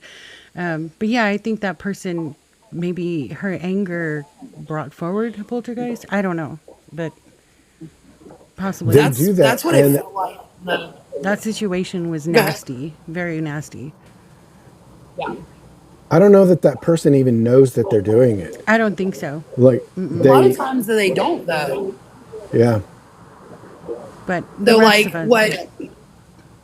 what you'll know because you're the one experiencing it, or other people around them will know because they're experiencing all the negative and all that nasty and all these things. And the person that's doing it, 9 out of 10 times will be one of those that's like, I don't have any problem. You know, I just don't have an emotion or whatever. And it comes from like their suppression of like negative things or trauma from their past or whatever. They're angry and that nasty anger just bubbling and continuing to build. And they'll, of course, they're so blind to the fact that they're the ones that conjured this up. Right. They'll never see it or claim it. And Yeah. it just affects everyone involved. I feel bad. I had to send it back, so whatever happens to you happens. But Well, I that's not on you though. yeah, no. That's the thing. I never thought in all my years here that I would experience that type of situation, especially with a family member. I mean, you expect strangers to fuck you over, period. You know, it's Yeah. just a given.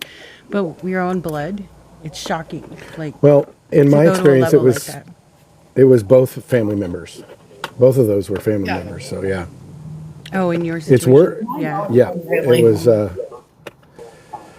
We have a Yeah, similar it's- similar situation, yeah. Yeah, But as I said earlier, say it again, money is not power. And that's what the root of these issues were. And their perception is skewed because they believe money is power. So only knowledge is power. That's it. So I don't know. Scary stuff though, but just imagine how many people that are angry in the world can actually conjure something up and send it your way. And if you're sensitive to these Exactly. things, what was that? Well, if you're like you being so, that's what I was going to say and touch on is the sensitive nature of it. Like when you are one of those people that are sensitive and you are gifted and you're open and you experience these things, it's totally different. It's actually a lot harder and a lot worse on someone who is sensitive. Yeah, like I couldn't eat or sleep for like 5 days. It was Yeah. overwhelming, you know.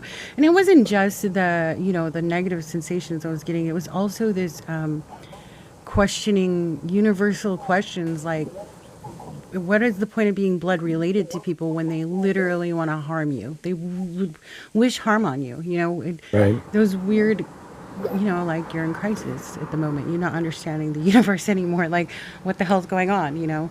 So, yeah, there was a lot. It was heavy. Well, why, But it's also why not would you do necessarily. your family? What was that? What, Nikki? Well, like it went back to when you and I talked. It was, well, I can't believe they're my family. They would do this, and like I told you, negative and nasty people will do. It'll be anybody. It doesn't matter family or not. But family makes it worse because you do share that blood and there's Yeah. that bond. I, The family I does make it worse. I was blessed that my immediate family was immediately, they were there. My mom, dad, sisters, they were all like, nope, we got you. And you guys, I mean, but I definitely think people with their blind anger or rage could send like negativity that you could physically feel towards you. And I feel like I experienced that. I don't know if that's correct or right, but that's what I Oh felt. yeah, it's correct. It's not you personally necessarily that they're attacking because you did nothing. No. You did nothing to them. It's your light in you that's what they're attacking. And it stems from It's this not just that, it's my knowledge. start There's of well, people that's what that I'm are saying. fearful, yeah. It starts at jealousy. Oh, yeah. Because of the things you know or the things you do and that they can't get to that point and the think jealousy starts to creep in We all and then can it's get to that point. We eats- can all accomplish those eats at things. them. It's just a matter of wanting to do it, Right. And like I think we started this off tonight, and we're going to circle back to it because I think it's so important. Everything you go through, all the bad you go through, all the horrible people that you encounter, that is your power. You take power from it. Like I have a work situation, bad coworker. It's terrible. But it motivated me to make a change, and all of a sudden I can now see the light in the tunnel. Nikki, I'll fill you in later. Some fun news. But anyway, if I hadn't experienced this terrible coworker, and if I had been a person that says, oh my God, every day I go to work, it's so horrible, but I'm not that person. I go to work and I'm like, God damn it, this fucking sucks. Okay, what do I do? How do I change it? And so it motivated me. So all the situations we go through, no matter what they are, that's where you take your power from. Whether it's a good situation, a bad situation, sad, awful, whatever, terrible, you take your power from it.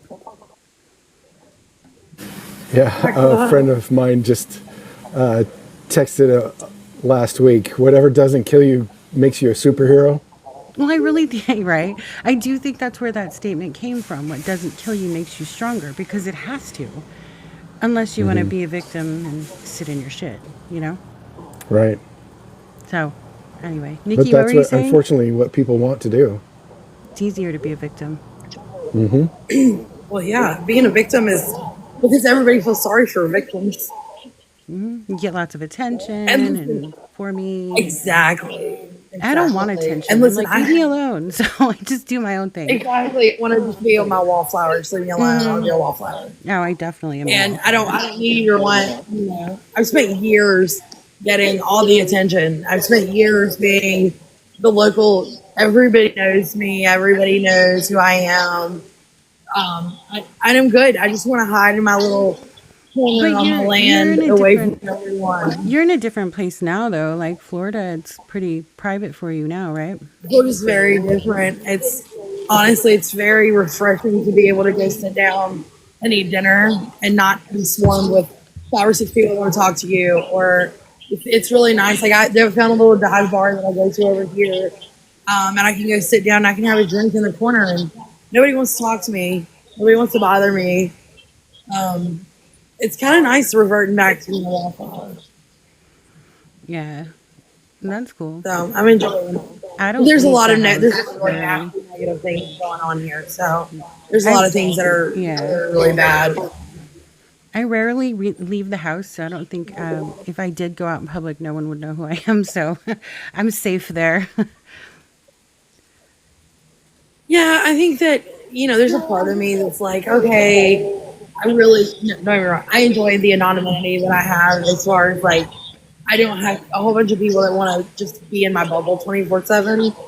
But there's also a part of like the issues that I run into with like things that are going on with this business, and so there's like a negativity there that's a little overwhelming at times because it's not like I can pick up the phone and call 800 different people to save the day or whatever. But it is what it is on the other side. So I'll take the chance to be a wallflower, I think, for a little while. But don't get me wrong, like there's a part of me that kind of with everything that's going on, just been like I just want to go back home, you know, because I can go home and somebody will fix everything. You know, I don't have to do Right. it, but it's kinda, I don't know at this point.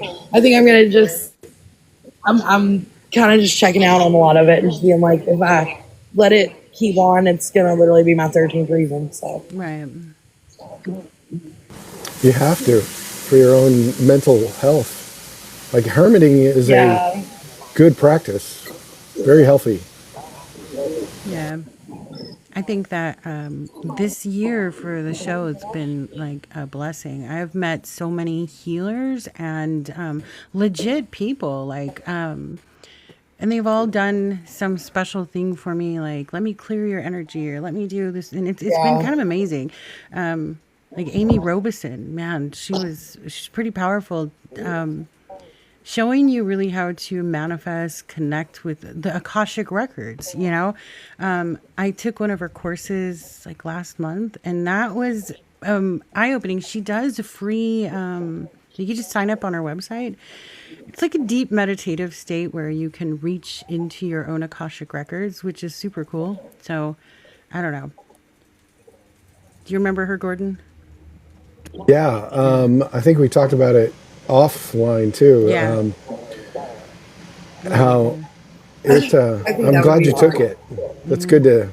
Yeah, it was It's good fun. to hear it Kind of turned out interesting. well for Just you. I just want to like learn like what is this all about? So, what I really want to do, and if anyone wants to volunteer and work with me on it, anybody listening, watching, whatever, I have a copy of the CIA Gateway Project. Right? It's now declassified. I'm kind of wondering why they declassified it because the information is powerful. I want to actually do it. There's like this whole step by step how to use the Gateway Project. It's where you Really, self I would. heal, self. It's just crazy wild. I read the whole thing and I actually have a copy of it. I could send it to you guys. But I want to do it, but I don't want to do it alone. Like, I want to do it with someone and be like, okay, let's jump on and record our results, you know? It's like you go Yeah, into a meditative state. It tells you, like, what to do, what to say, what numbers to use, the color to envision. It's purple, by the way, which I thought was fun because that's the show color. I've tried doing it myself, but I tried to drag my husband in to do it with me. He's like, okay, I'll do it with you. And then we ended up laying in the bed giggling. This looks like this is not working. So, that would be. This would be like if I drug Grant in there, he'd be like, you exactly. want me to do Our what?" husbands are very much the same. Like, it's not going to work. They're just goofy. Yeah, Yeah. they're silly. So My we'd be husband, like, laughing. I had a screaming meltdown last night. Like it was bad. I was like, I want to go home, pull the plug on this. I don't care that we're 60 grand into this. I just want to go home. I don't want to do this anymore. It's just been really rough. It's been really bad. And of course, like he's the joker, and he's like, well, you know, this is blah blah blah. And I'm like, I don't need a joke right now. Like I'm literally like threatening to park my car in front of a fucking Amtrak train and play it on TikTok waiting on it to hit me. Like I don't care. Like that's where I'm at. Like That's a I'm Nicki literally meltdown. I've been there for those. I'm literally threatening to like park my car on a fucking train track and play it on TikTok till the train comes. Like I don't care. I'm so over it. Last night was really, really bad, and I think that like I think I've got to do something to get myself back to reset because I'm not my normal at the moment. Oh, I know the solution, Nikki. You just need to call me like you used to every day. No. True story. True yeah. story. But anyone that wants to join me, I will send them a copy of that. It's via email. It's a PDF file. You can use it from your phone. Listen, we'll do it, but we have to like You know- do it on FaceTime. Well, like Or we have the something. studio, you know, the Restream studio. We could just do jump groups. in and do, and you guys, The you can make your own quick videos of your progress, and then I can compile them together later. And anybody That's a good watching idea. wants to join us in That was really good. the Gateway You know what's Project. wild? Huh? That because you sent that to me a while back, and I was going through it, and I had seen most of that information before because my ex-father-in-law had a treasure trove of boxes of books and stuff like that, and papers and certifications of hypnosis and NLP and all this really weird stuff. bunch of Rosicrucian books and hypnosis. Yeah. Anyway, My a lot of grandparents had that, a lot of that. was in there, and it's The reason kind of the regurgitation of a lot of Well, that the stuff. reason that you may have seen that, it was because the Gateway Project had nothing to do with the CIA. It was Right. from the Monroe Institute. This Which scientist was funded by just CIA. not initially, later down the road. Right. So initially, this guy was just creating this method to where we could self-heal, we can manifest, we can bring ourselves money. What all of the scholars talk about, we are not using enough of our brain. We have the potential, but Yes. no one knows how to do it. So the Monroe Institute, he devised this way. CIA hears about it, they shut it down, but they never really shut it down. They took control of it. And he started funding the Monroe Institute, and he was to continue his research under the CIA's watch. Years later, this administration declassified it. They didn't think it was anything, and I think that that's amazing because now, if it's true, we might have the ability to unlock our own minds. Well, I believe we do. When I was in school and studying my degree, obviously everybody knows Oh. psychology, and hypnotherapy was one of my focuses. And actually, one of my professors was a world-renowned hypnotherapist. And one of the things that we talked about is he wanted me to be a pet project for one of his senior classes, and I refused because I was like, we don't need to open Pandora's box. I've already, I've been down that road. We don't want to go down it again. But like the hypnotherapy aspect is like self hypnotherapy works so well with certain people.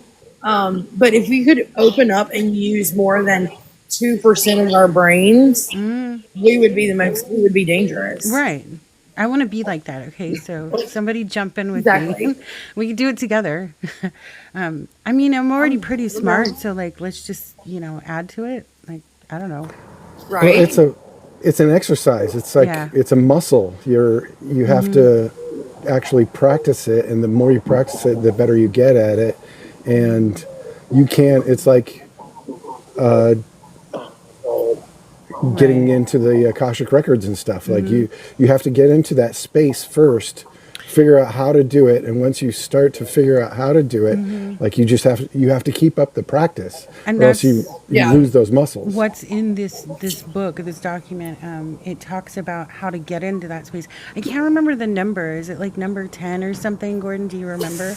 I don't It's like remember. something like that, where you've got to get to this level of meditation, and then things Right. start to happen. So Yeah. I could do it alone, but I thought like my experiences would just be kind of soul. I thought if other people did it, we could compare experiences, because I think each one of us would perceive it differently, or different things would occur for us.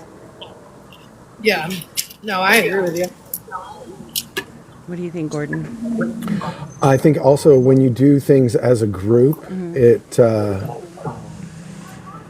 there's an exponential amount of not only growth for you, but that happens in groups. It's like the whole prayer thing, in the Bible that says when two or more are gathered in my name, it's magnified exponentially. It's kind of like that. What's that lady's name? I can't remember her. She did the Power of Eight, where she would Oh. take 8 people I can't remember her name. and do intention projects on specific things, and like they were controlling the weather, and they were controlling global events with just 8 people. Look, at 3 of us could do it. Yeah. Anybody watching that wants a copy of the Gateway Project, Unexplained Realms at Gmail, and I will share that document to you, and you could check it out yourself. I now possess most of the declassified CIA documents, and I'm just so fucking proud of myself for it. I've read most of them. It's some of the most interesting stuff out there. I could see why they wanted to lock it down, though. These days, with the I don't know, de-evolution of humanity, I don't think anyone looks at them anymore like it's of any value. So, Which is probably why they declassified it, because they know people aren't just going to actually go and do it. Yep. Like obviously our next episode is going to be about Norse mythology, but then sometime after that, Well, we'll that'll be, huh? that'll be fun. Yeah. Sometime after that, going to deep dive into the CIA. I'm going to go whole category on the show of the CIA files. So this one will be about the Oh, well, that's scientists. going to be. Yeah. The scientists that hooked a lie detector test up to a plant and Oh, got yeah. results. That was so Yes. amazing. When I read that, I was like, the results. I actually got a copy of the scientific results. He studied it in his lab. I mean, it was wild. Plants showed reaction and emotions. Now, isn't that the same guy that ended up doing this test with dolphins and giving Yeah. acid to dolphins? He's the one that him and this other guy created lie detector tests. So Right. yeah, he was. He would train police officers, CIA, FBI, on the lie detectors. So, but it was. I can't wait to do that episode. It's. He was just screwing around at his desk one night, and he hooked up the lie detector test. And someone walked into his office, and they didn't shout, but they kind of abruptly said something to him, and it startled him. And when he looked at the lie detector results, it startled the plant as well. It read like as if a human was hooked up and had jumped. They were startled. So he went on to do other experiments too, where he would put plants in the other room with a lie detector test, and just different stimuli, maybe yelling from the next room or coming into the room again and threatening it, like, I'm going to burn your leaf, and it would react as if a human would in fear in the results.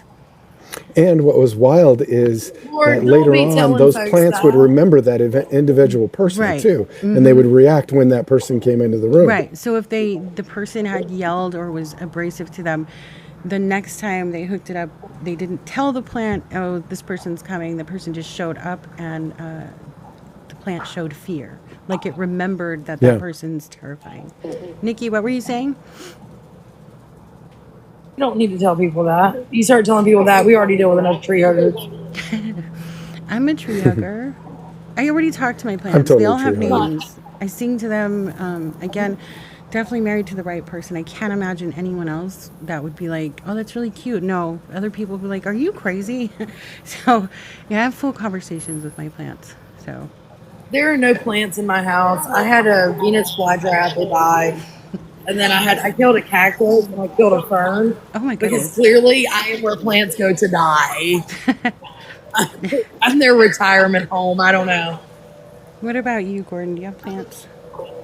I don't have any plants right now. I love plants, but I'm out in nature and with trees Yeah. all the time, so it's like, I don't know, it's all my plants. I'm just in this big city in the middle of a giant city, and I need my plants. It's the only thing that because there's no nature around me, so yeah. But I think We that have, listen, I can go hug, I get to hug walruses and manatees and things like that up here. So, that sounds Oh, fun, yeah. that's cool. yeah, we went, so I went over to Apalachicola in Wakulla County not too long ago as a police dog. And we went swimming, and I was like on the bayside, and we're swimming, and these manatees just come up and they're like hugging us. And they're like, oh, it's a felony if you hug them back. And I was like, fuck it, I'm going to jail. I'm hugging him back. I was just did gonna hear say, that. isn't it somewhere. illegal? Yeah, it's illegal to hug a It's supposed to manatee. be illegal because they don't want them to get used to human. And I'm like, you understand that they're used to humans enough, they hug us. I think that you're a day late on this. Like, tell us to keep our ass out the water. They're already used to humans. So I actually was like hugging them. Like I was swimming around just hugging them back. I didn't care. Take me to jail. Are they? They don't. If hugging a manatee is what sends me to jail, that's not what anybody would expect. I promise. This world is weird. I know. Yeah, no, none of us would ever expect you went to jail for that. Maybe beating somebody's ass with a frozen Pretty chicken much. in Walmart. Yeah, definitely. But That would not be hugging my me. first thought. If Grant called me and said Nikki's in jail, I'm like, who did you beat up? You know? So yeah.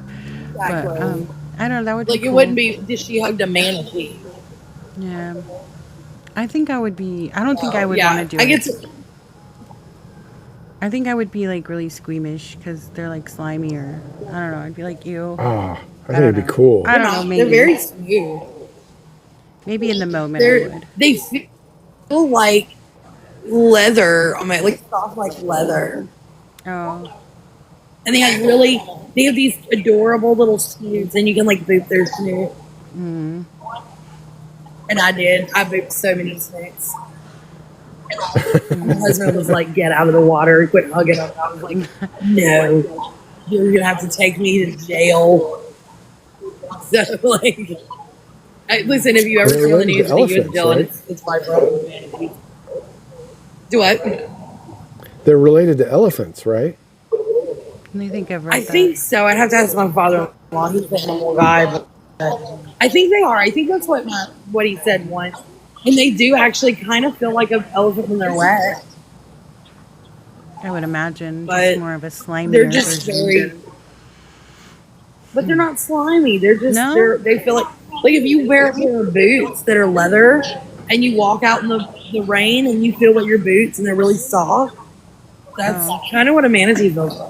Hmm. And they're really cute, and they have the most adorable whiskers.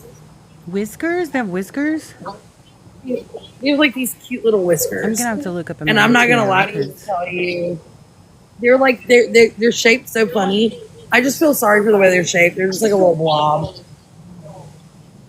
I don't think I'm gonna have to look it up now. I don't think I know what they look like. I think they use their whiskers to like feel around in the I think so. dirt Yeah, I for think they the- feel for like mollusks and Yeah, things in for the water. and sea But lettuce. yeah, I'm obsessed. I want to put. I've got to get a tag. I've got to transfer my tag, to Florida, and I really want to save the manatees tag Oh, because there you go. I want to hug them all. Can you imagine?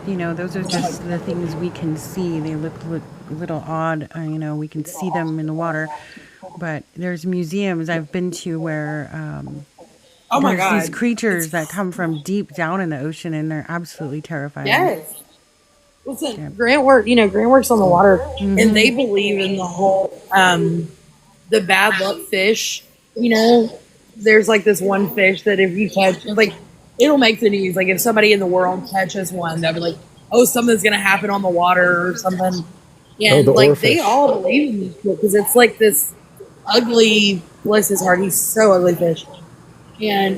But they caught like last year. There were like 4 or 5 of them that were caught in different places. And it was like all over the news. Yeah. And people were like, all the guys that are on the water are like, "What's gonna happen? Something bad's gonna happen," But we've only explored in the world. We've only explored 2% of the ocean. We have no idea what's in the water. Yep.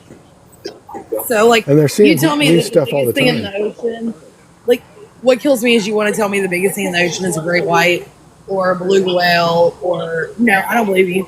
I think that we probably still have megalodons. They're just hiding somewhere really deep. Or krakens. Oh, Exactly. Did you listen to my We'll never Kraken get episode? Yep. Yep, that was a fun No, one. I didn't. I missed that one. I got to go back and A listen couple to it. weeks ago. Maybe like September, August. I don't know. That was a fun one to do. That one I did, and then the Let's see if I Edgar can- Allan Poe one. That one was interesting. You remember I that one? love Poe. I Yeah. listened to that one. I love the it. thing Well, even is, Edgar Allan Poe, a lot like me, only writes short horror stories. I have not created a novel yet. He only had one novel. His first novel Yeah. was of a ship lost to sea, big fight, they eat each other, and then years later, the actual incident happens, like in real life. So people were kind of conspiracy theorying it, like putting it together. Did he Well, people predict believe this? the Simpsons have been telling the fortune for years. So. Yeah, You should do a show on that. I thought about it. People but in it, the Simpsons situation, like they'll be like, "The Simpsons told us this years ago." it pisses Or me off. So Idiocracy. I don't know. What was that, Gordon? Or Idiocracy told us exactly how culture would be Oh, right, and everybody yeah. be wearing Crocs. Exactly. I can't stand Crocs. So, Listen to me. I Hollywood had has one- been telling us for years, what was that, Gordon? and no one wanted to listen. Oh, Yep, they do. They tell us. I had one pair of Crocs once that I bought on clearance for like $1.75, and I thought I'd use them just for yard work or something. I stepped on one mesquite thorn. Yep. I Went won't do straight through my Crocs. foot. Nope, they're dangerous. Burned it. I just think they're ugly and I don't like them. I don't want to They're wear ugly. them. They're I'm too ugly. cool for that. My kid, Yeah. my kid swears it's the only thing in the world that you should wear. And he'll be like, we'll be getting ready to go eat or something. And I'm like, you're not wearing those. And he's like, they're my favorite shoes. And I'm like, I don't care. I'm in not my going out in presence. public. No. I am convinced. Listen, I tell my child, I said, every time you wear those, I am so convinced that you have 2 brain cells, 5 third kids. Right? No way. Like, you cannot wear those with me. I'm a dog shit. Anyway, back to what you were saying about The Simpsons. Like, I thought about like a whole conspiracy episode with that, but the whole thing just pisses me off. It's gotten out of control. Perhaps there were a few episodes that they got something right in, but a lot of what you see on the internet now is AI and it's made up, and those episodes I didn't know. really happen. But I do it to Grant.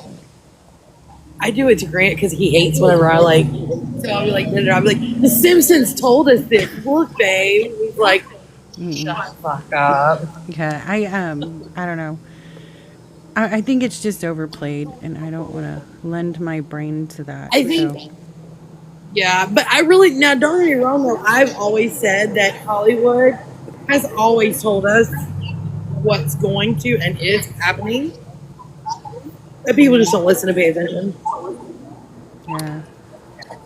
There's that Like we had, thing, there's the thing Well, about authors creating something and then culture being created because of it. And that's Also, Yes. like we talked about with the Edgar Allan Poe episode. yeah, with the Edgar Allan Poe, and there's a whole thing of with the Olympia and the Titanic and that whole thing, and how that book, that is a huge the conspiracy. Titanic or Titania, I Was think it never was built. was called in the book. But there's a whole thing about also authors channeling into the Akashic or the records or whatever's out there. It's all out there as if history has already been written. It's out there somewhere and they're just pulling from it. There's a whole story about these comic writers in the 70s, and I want to attribute it to Jack Kirby, but it may not be Jack Kirby. But one of the guys who was writing for Planet of the Apes comic book, he was in his basement while he was writing this story about, how in Planet of the Apes there was Cornelius and Zira, and he was in his lab. This is what the storyline was going. He was in his lab doing work, and Zira was up doing housework, and the gorillas came in and abducted her and tied her up and ransacked the house. Well, while he's writing that exact story, he's in his basement writing the story, and his wife is upstairs. They get invaded by people and they tie her up, and he doesn't even know this is happening until after it happens, and they ransacked his house. But it was exactly what was going on as he's writing it. So I think there's something too that when a writer gets into flow, they're just pulling from what's that's out like what there. you said in one of our previous episodes. They're just kind of pulling from the ether, and I agree as a writer. But for me, my ideas come in my dreams.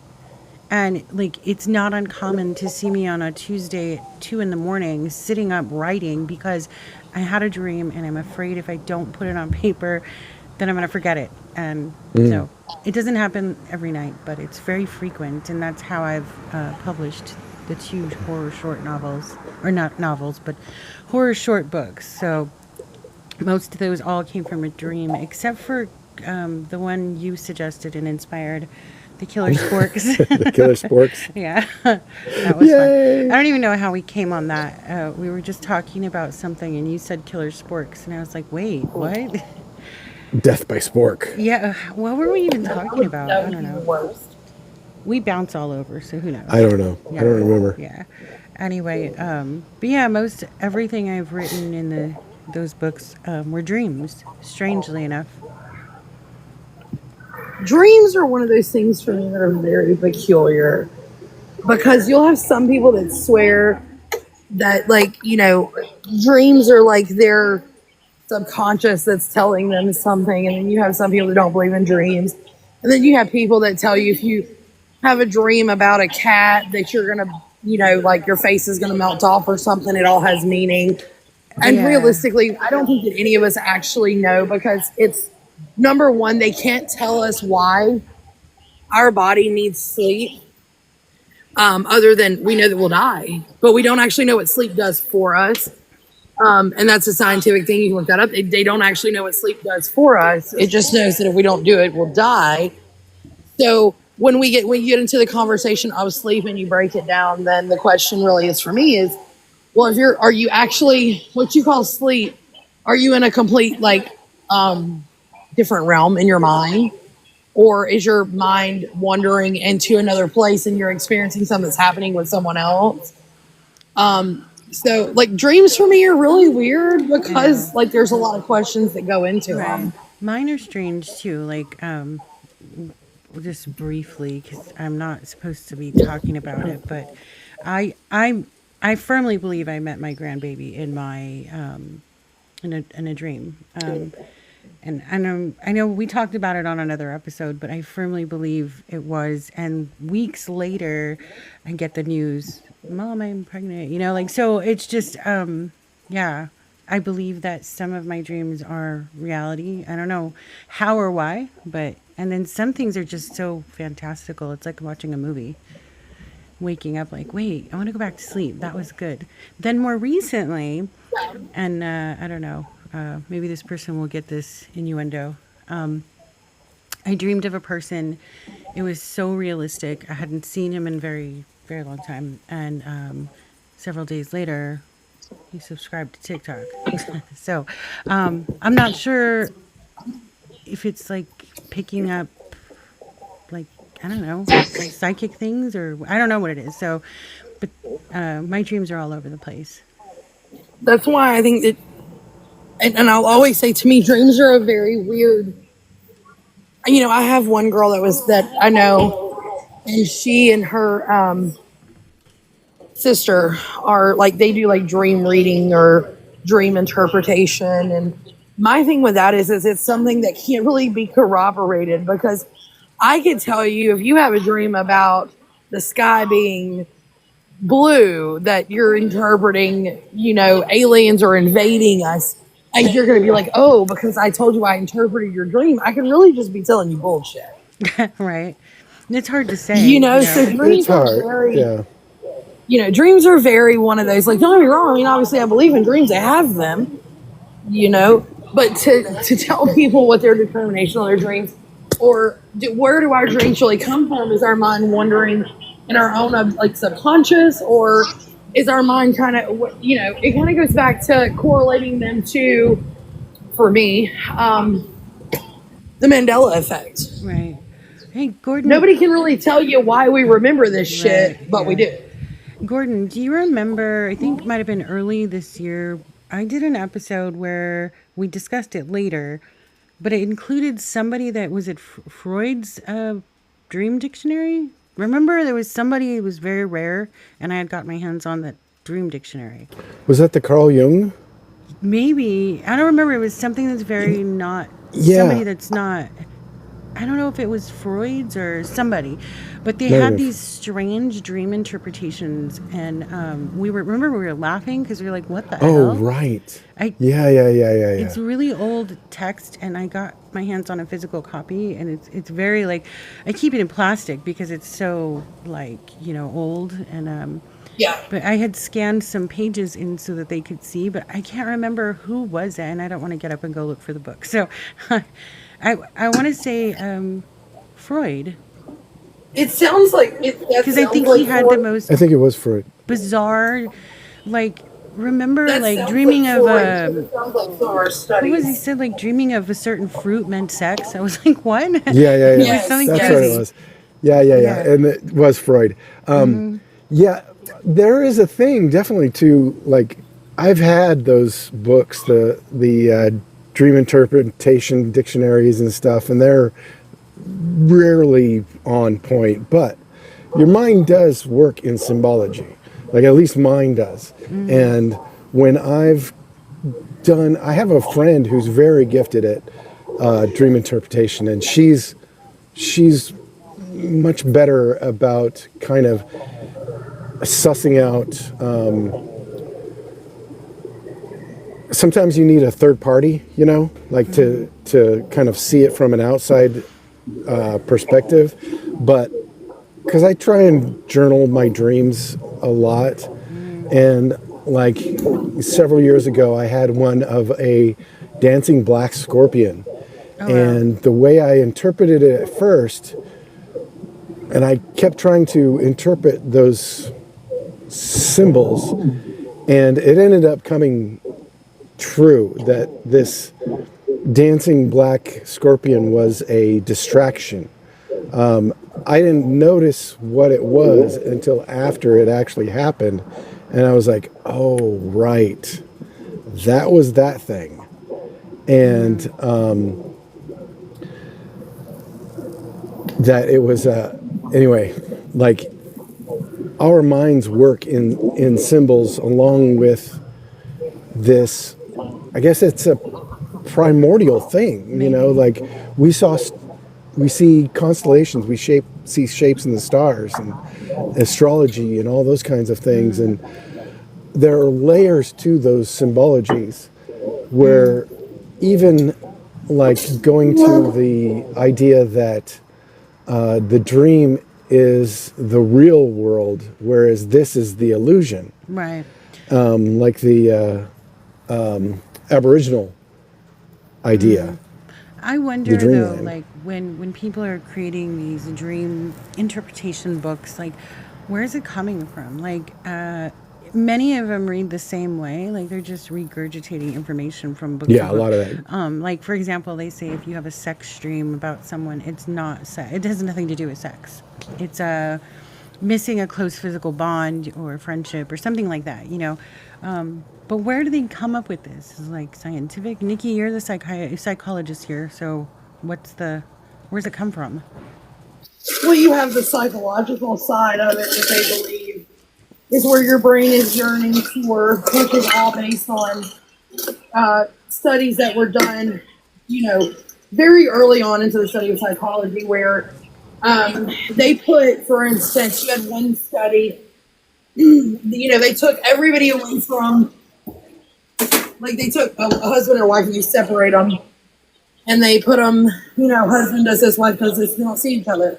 And then they study their reactions in almost like a made up city, like in a it's all created event, a created city, to see how the mind works, and then judged and read like how the husband's reaction or his dreams versus what his wife. And so there was a lot of interpretation of saying, there were a lot more sexual dreams or physical dreams actually on the female side than the male side. But this is also in a time when women weren't allowed to have sexual desire. You were Right. just there to make some fucking kids and go on about your days. You weren't Yeah. supposed to enjoy sex. So women that had these sexual, that was where we reached the study of, okay, so now we're going to say that this is, it's not an emotional bond that they're missing. They're lacking an emotional Right. bond. Whereas the husband has these dreams about his wife. Some are in sexual nature. Some are in a maternal nature where they see they dream of their wife. They have their kids and their family and they're on vacation or they're eating dinner together. But husbands don't have those kind of dreams either because husbands are sexual beings. So a lot of psychology that we know and we've learned today is very antiquated. And it's very hard to say, well, is this 100% fact? Yes. Is this what the basis of psychology was built upon?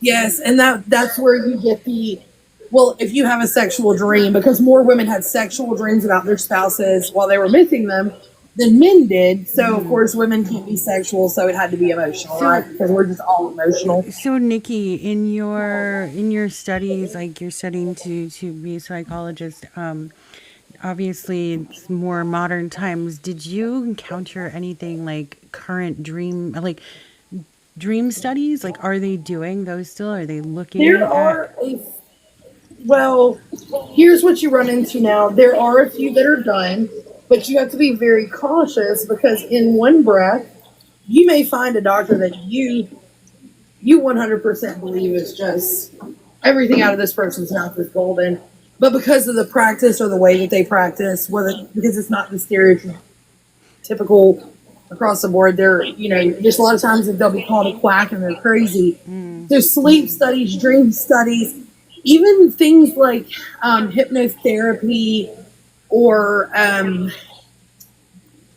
like cluster studies in psychology are very frowned upon because they believe now, women have been determined that we can have sexual desire. Right. And we can do, but it would go back to rewriting and saying that these doctors of psychology and philosophy even so much were wrong back then, or into sociology even, and it would force them to have to kind of rewrite and to restudy. What am I saying? They shouldn't. But it would force them to change a lot of the way that we've been taught. Yeah. I've never seen any current like dream interpretation books. When you do pick something up that's published in, 24, 25, it's generally regurgitated information that you've already seen in other books, So I was just curious. Not only that, a lot of self-published, self-study, where they just reworded it, a whole manuscript.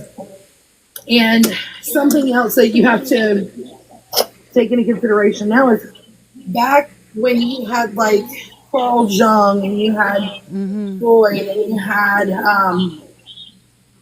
some of your major, what were considered before they were psychologists, they were philosophers and sociologists, and they merged these things to get to psychology. And a lot of the things that we're seeing were very inaccurate in a lot of ways. I'm once again not saying that field of psychology is bullshit, but a lot of it could be deemed kind of fraud. Like it's kind of fraudish now. A lot of that stuff, looking at it now in 2025, it's archaic. It's old. It's ancient. Very, we've very evolved. We've evolved so far, and our knowledge of the mind is more vast than it was at that time. So I'm just curious because I always stumble upon the old like research, old scientific stuff, and I never see anybody doing anything nowadays. I think anything you find that's new or current these days would be things that are more practiced overseas. But here, and especially in the United States, psychology is a field where, for instance, I'm going to use as a prime example, and I don't care who this offends, because guess what? Facts do not care about your feelings. In psychology today, one of the classes that I was forced, because I dropped it like 4 times and I refused to take it, was the gender and trying to recognize multiple genders. Yeah, okay, let's not get too much into that because I refuse to be political or discuss anything like that on these shows. Well, no, it's but not I get the what you're political saying. side. It is, but if you go to a doctor, okay, and they ask you, are you a male or a female? They're not hurting your feelings. They're asking because it's dependent on the medication and how much and what they can and what they can't. Right. So when you force a subject, and my professor and I, listen, I graduated from the University of fucking like middle of nowhere, okay? I graduated from the University of Maine, all right? Some of my professors were spread out in other areas. And I could tell you, like, I had some professors that were in the UK that taught remote, and their opinions, or not even opinions, but factual things that I can factually tell you with my degree versus what's here in the States, because we've become so desensitized to, we can't hurt your feelings. Facts don't give a fuck about your feelings. Okay, so this is why there's a lot of issues in psychology today, especially you take psychologists that care about facts, not about your feelings. I don't care about your feelings. I care about facts. And I think what science can prove. So essentially, at the end of the day, what we're running into now in psychology is instead of them wanting to work on the root of things that we should be discussing to change from antiquated, like, I don't know, sexual dreams don't mean that I miss an emotional bond. Maybe I just want to get dick down. Okay. maybe I But don't know. unfortunately, Um, we don't do that. We can't do that because we're so focused on creating false ideas in the community of psychology. I had a professor told me she's going to fail me because I looked at her and I was like, "You have a degree, lady.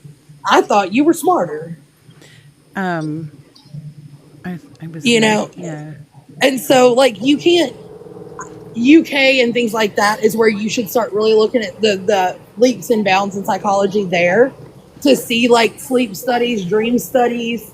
They're even doing a lot of hypnotherapy in the UK to do a lot of like childhood trauma dealing with healing. Yeah. But they're not doing it here, which is really sad. Yeah, we're a little behind in things here in the U.S., We but are way yeah, behind. We're a lot behind. yeah. Yeah. Anyway, Our curve has always been a little bit behind, but we've so gotten worse and maybe that's worse. why everybody says that the Three Eye Atlas ship is going to land here because they need to teach us. I don't know. Well, if you do Well, research, you can see why that would be the case. And it doesn't Right. take a lot of Right. research. But like when you get into antiquated, you look at medicine as a whole, right? The UK, I'll give you a prime example. Turkey. We're going to use Turkey for example. Turkey and Germany are top of the world in dental.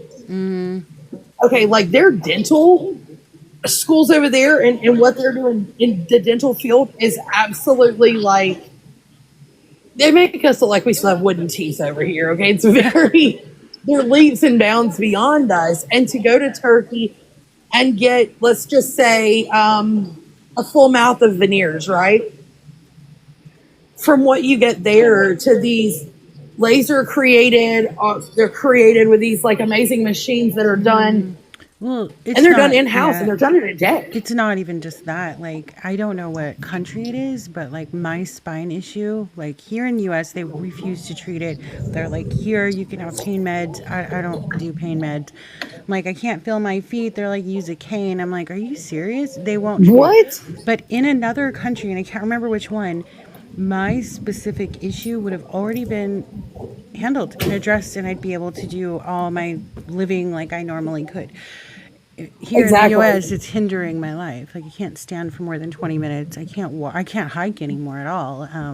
Like it's just it's. But weirdly enough, we are drug pushers here. I've been to like 4 different spine doctors, and they're like, nope, not doing anything Oh, for they you. pill mill here. But they will The pill milling is they crazy. will load me up with nerve medications, all kinds of pain medications. Some of those that people get addicted on. I don't know. that was me, man. I've That's never got filled her- the prescriptions because at the end of the day, I still have to work every day, and I can't be in my position. What I do, I can't be groggy. You can't be like out of your mind. No, I need to have full capacity of my mind. So, That's what got me hooked on opiates. Was yeah. There you my go. broken Well, neck. yeah, he had, yeah. And that will do it. And it's really sad that it goes to that because we've just pushed so much negative. And if you look at what's in these medications and you look at big pharma as a whole versus what you do get in other places, where the United States as a whole is so far behind in medical and dental education. And it's really sad, but like just you talking about like this, they got me addicted to this. They knew what they were doing when they did it. Yep. And I refuse to. I've never been one. I'm more a holistic type of person. I'd rather take herbs and whatnot than medications. So Absolutely. unfortunately, I've had to break down and take ibuprofen due to the swelling in my spine, but it's not often. I've found other alternatives, but it's just weird how we live like that. We exist like that here in the United States, where everyone else is like, evolving and learning how to treat their conditions in a more healthy way. We're just over here taking drugs. I mean, it's crazy. Well, when you go to, my grandmother was a prime example. She was elderly and she went to this doctor for, I don't know, 2 years.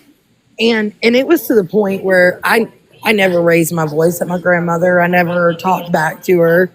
And it got to the point where, I'm like almost yelling at this little old woman. And I'm like, Mama, you got to listen and open your eyes. There's something wrong with this.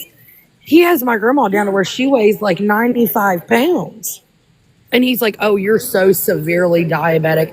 This woman had never had an issue with her sugar ever, and he's got her to where she's taken like 3 and 4 different meds, and she's living on, and I'm not exaggerating, fucking Cheerios. Do not get Oh me my started God. on diabetes. I am diabetic and I have literally this year put it in remission. I have no symptoms.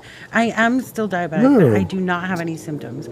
But the end of the day is it took battling the doctor who just wants to, I was on like 9 different medications at one time. Like, what the?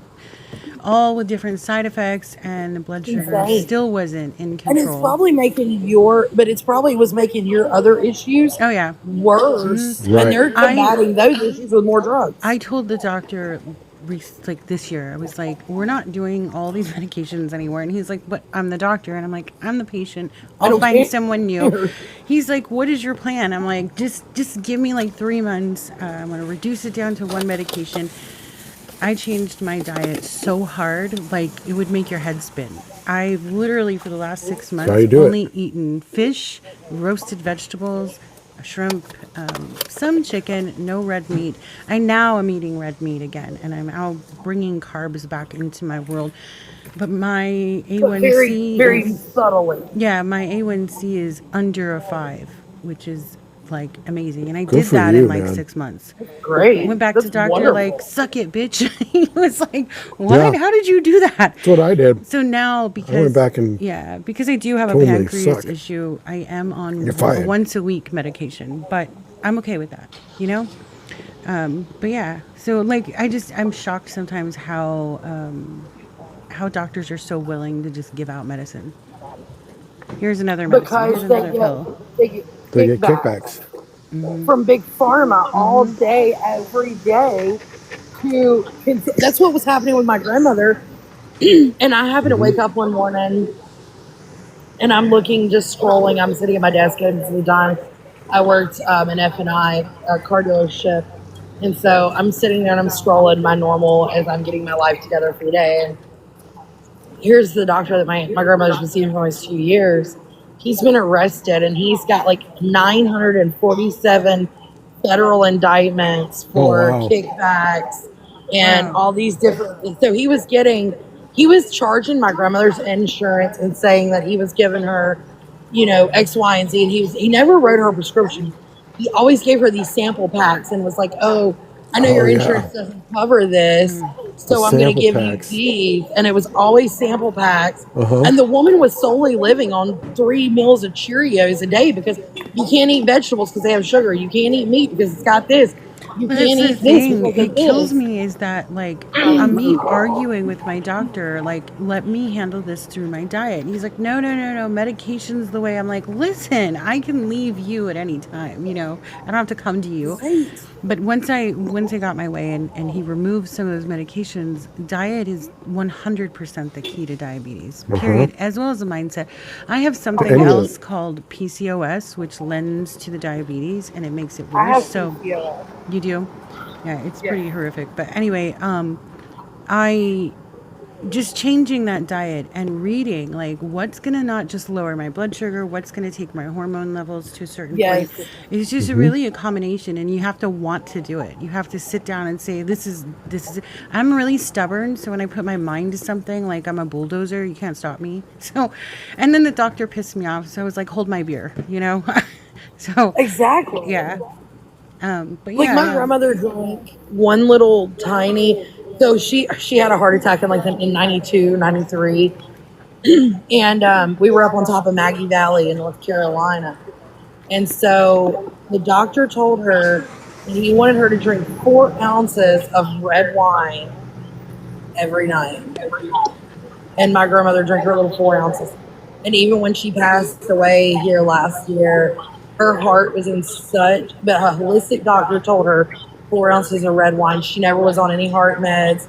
She was never on like the nitro pills, any of those things. 4 ounces of red wine a night is what her medicine from this holistic doctor. And they said that when they looked at her heart after she passed, her heart was still like in the condition of like a 40-year-old. And my grandmother was 84 years Wow. old. Yeah. so she took good care of her heart. That she took very good care of, but it was all the diet and It's- once we got her away from Cheerios 3 times a day. Yeah. It's diet, it's portion control, it's hydration. It's literally like a ritual that you have to do. You have to do it. Yes. Go through the ritual, or otherwise, you won't. Like, I wrote a whole book on this, or what, two books earlier this year. I did some, like, what would you call them, Gordon? A journal? Like, what? I don't know.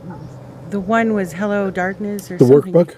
Yeah, I think that was Yeah. it. And then the other one was Your Energy Sacred. And the charts that you see in those books that I wrote, that's what I use. That's what I personally use to put myself on track. That's why I wrote those books. I thought, why not share it with people? And I mean, you guys, Gordon has a copy. I don't know if I sent you one, Nikki, but I know. I don't think you Yeah, did. I'll get you one. Gordon and Gemini were actually doing some of the exercises in those books. Didn't you do some of them, Gordon? Yeah. Yeah. Yeah. Yeah. I Did you find that it puts you on a more ritual type schedule? Well, I had a brain tumor in 2014. So I had done a lot of that work myself already, but it's always good to get back in those things. But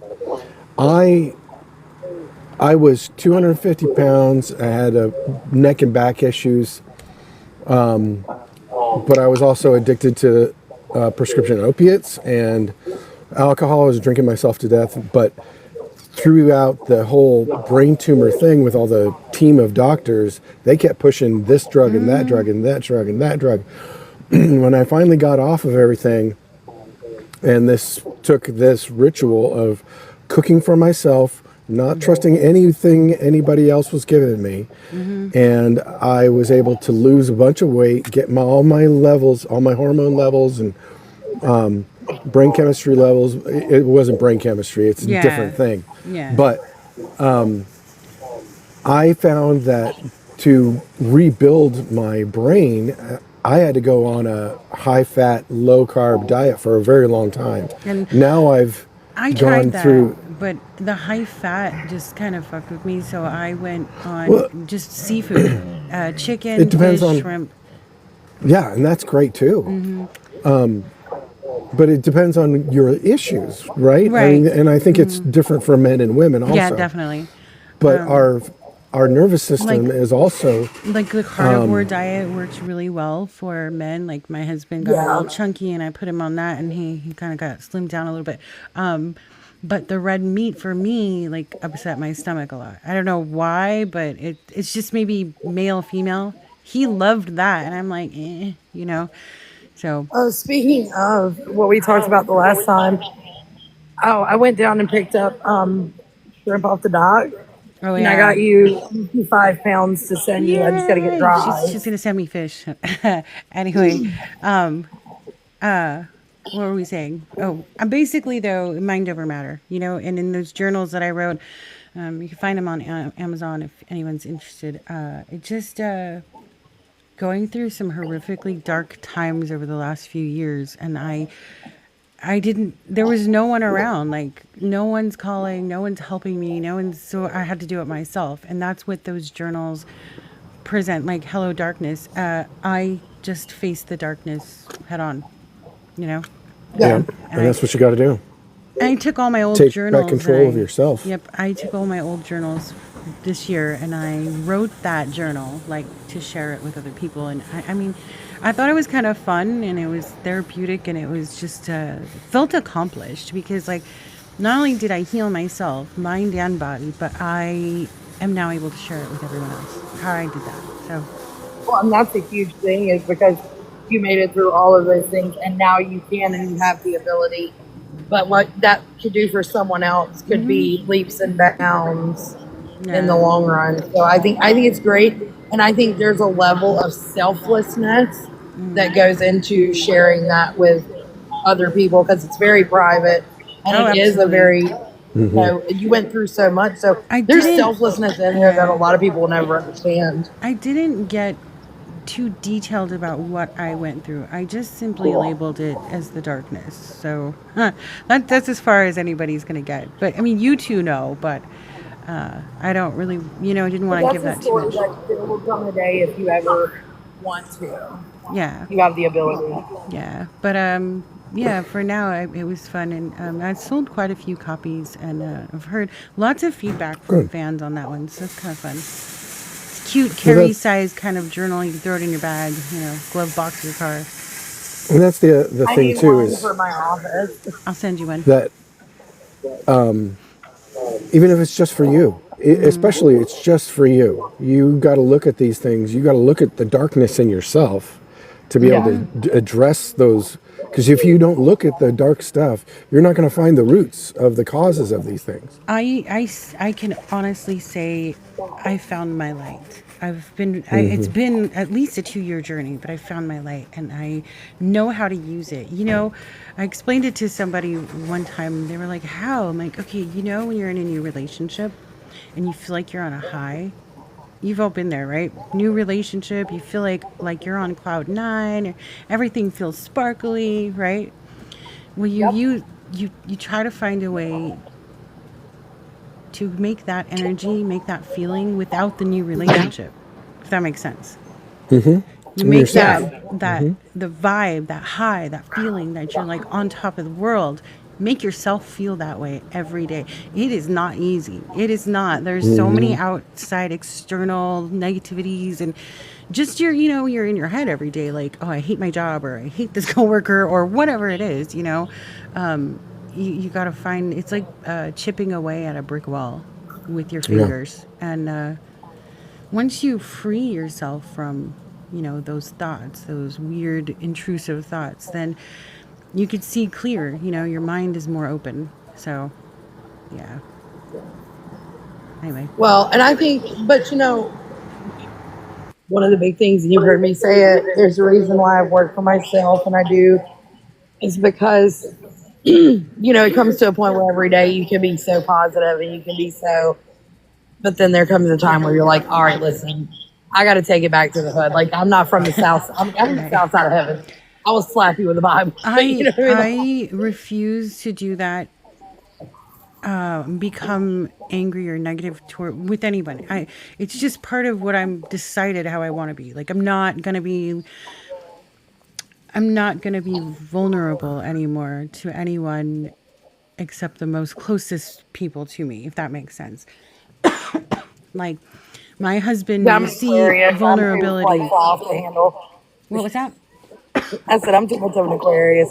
I fly off the handle on people and, Yeah, I just think like my children might see vulnerability, my husband might, but that's it. That's where it stops because it can be used against you. It can be used to hurt you. It can be you can hurt yourself with being overly vulnerable, and I've done that. oh, So yeah. But Yeah. and that's why, like I tell everybody, I went back to working for myself.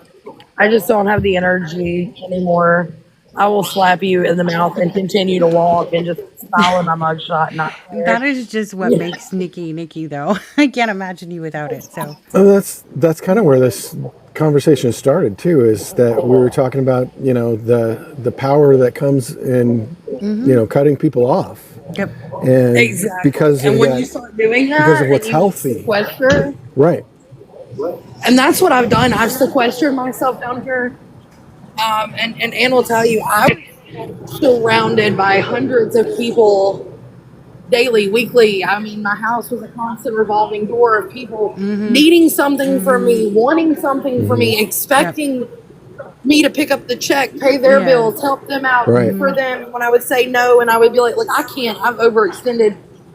I'm tired. Then I became the enemy and I was the bad guy and I Yep. didn't help anybody. And I'm like, but I've done for you for years. I'm just tired. Yeah. Yeah. And I Same came here. down here and I put myself in. Listen, I have a 5,000 square foot house at home, 7 acres of land, a pool, 2 outdoor kitchens, most beautiful spread. And you know what I did? I hooked my camper and I came down here to Florida. And I've been living in my camper a few months away from everyone. Because it's too heavy. I mean, it's I get not it. you, and it's not the fact that you own those things. Those are fantastic. You've worked for it. You earned it. But it's when you're surrounded by people that like, oh, Nikki has this, then we should be invited there, and she should feed us dinner, and she should, it becomes too heavy. I've been there. And it did. Where your friends are not your friends. They are there simply for what you can give them. And Uh-huh. since And honestly, I no longer have anything. I got rid of pretty much everything, and I have no friends. Surprise! They don't keep in touch. They don't talk to me. Nothing. So I I don't have know. Like you, I have today, Elaine. yeah, but like in this physical area, but No, yeah, no, and I like get it. I don't know. I guess like Gordon said, how we opened this earlier was, I have found my power. I found like no matter what negative thing comes your way, negative person, situation, there's power in it. You just have to find the way to use it. And it worked. And like today, I just got the most phenomenal news. I'm not going to share it. Gordon knows. I'll share it with you off camera, Nikki. But Yeah, we'll and talk about it. I I have to say that the reason I got to this point with this fantastic, amazing news is because I found that power. I took the negative mindset away. I was like, oh, this is a horrible situation I'm in, but all right, I know how to use this to my advantage and to move forward with it. Yeah. And I think that that's one of the hardest lessons that I've had to learn being here away from all of the people that were constantly, needing or wanting something. And it was almost like when I hit the lowest point after my dad and grandma passed away, and people were like, oh, well, you're not fun right now and I don't want to be around you. Or, like I left the funeral home from planning my dad's funeral and I had somebody call me and ask me if they could borrow $500. Yeah. Like, come on. Yeah. So I did. I left. And do you know how many people don't even know that I'm in Florida? Well, that's a Like, good I thing can tell then. you. I know it's just, look, my phone doesn't ring because I haven't been around and out and about for people to like hound me with shit. And if the few people that do call me, I'll talk to them. I just haven't told them. Right. I'd be like, oh yeah, I'm doing good. I'm great. How's life? Talk to them for a couple of minutes and I'm like, all right, well, I gotta go. And I'll just hang up the phone and they don't know that I'm not there. Right. And I'm okay with that. I'm at peace with that. But it's really hard because there was so much negative and I think a lot of it was draining because I was taking on everybody else's negativity. Yeah. Yeah.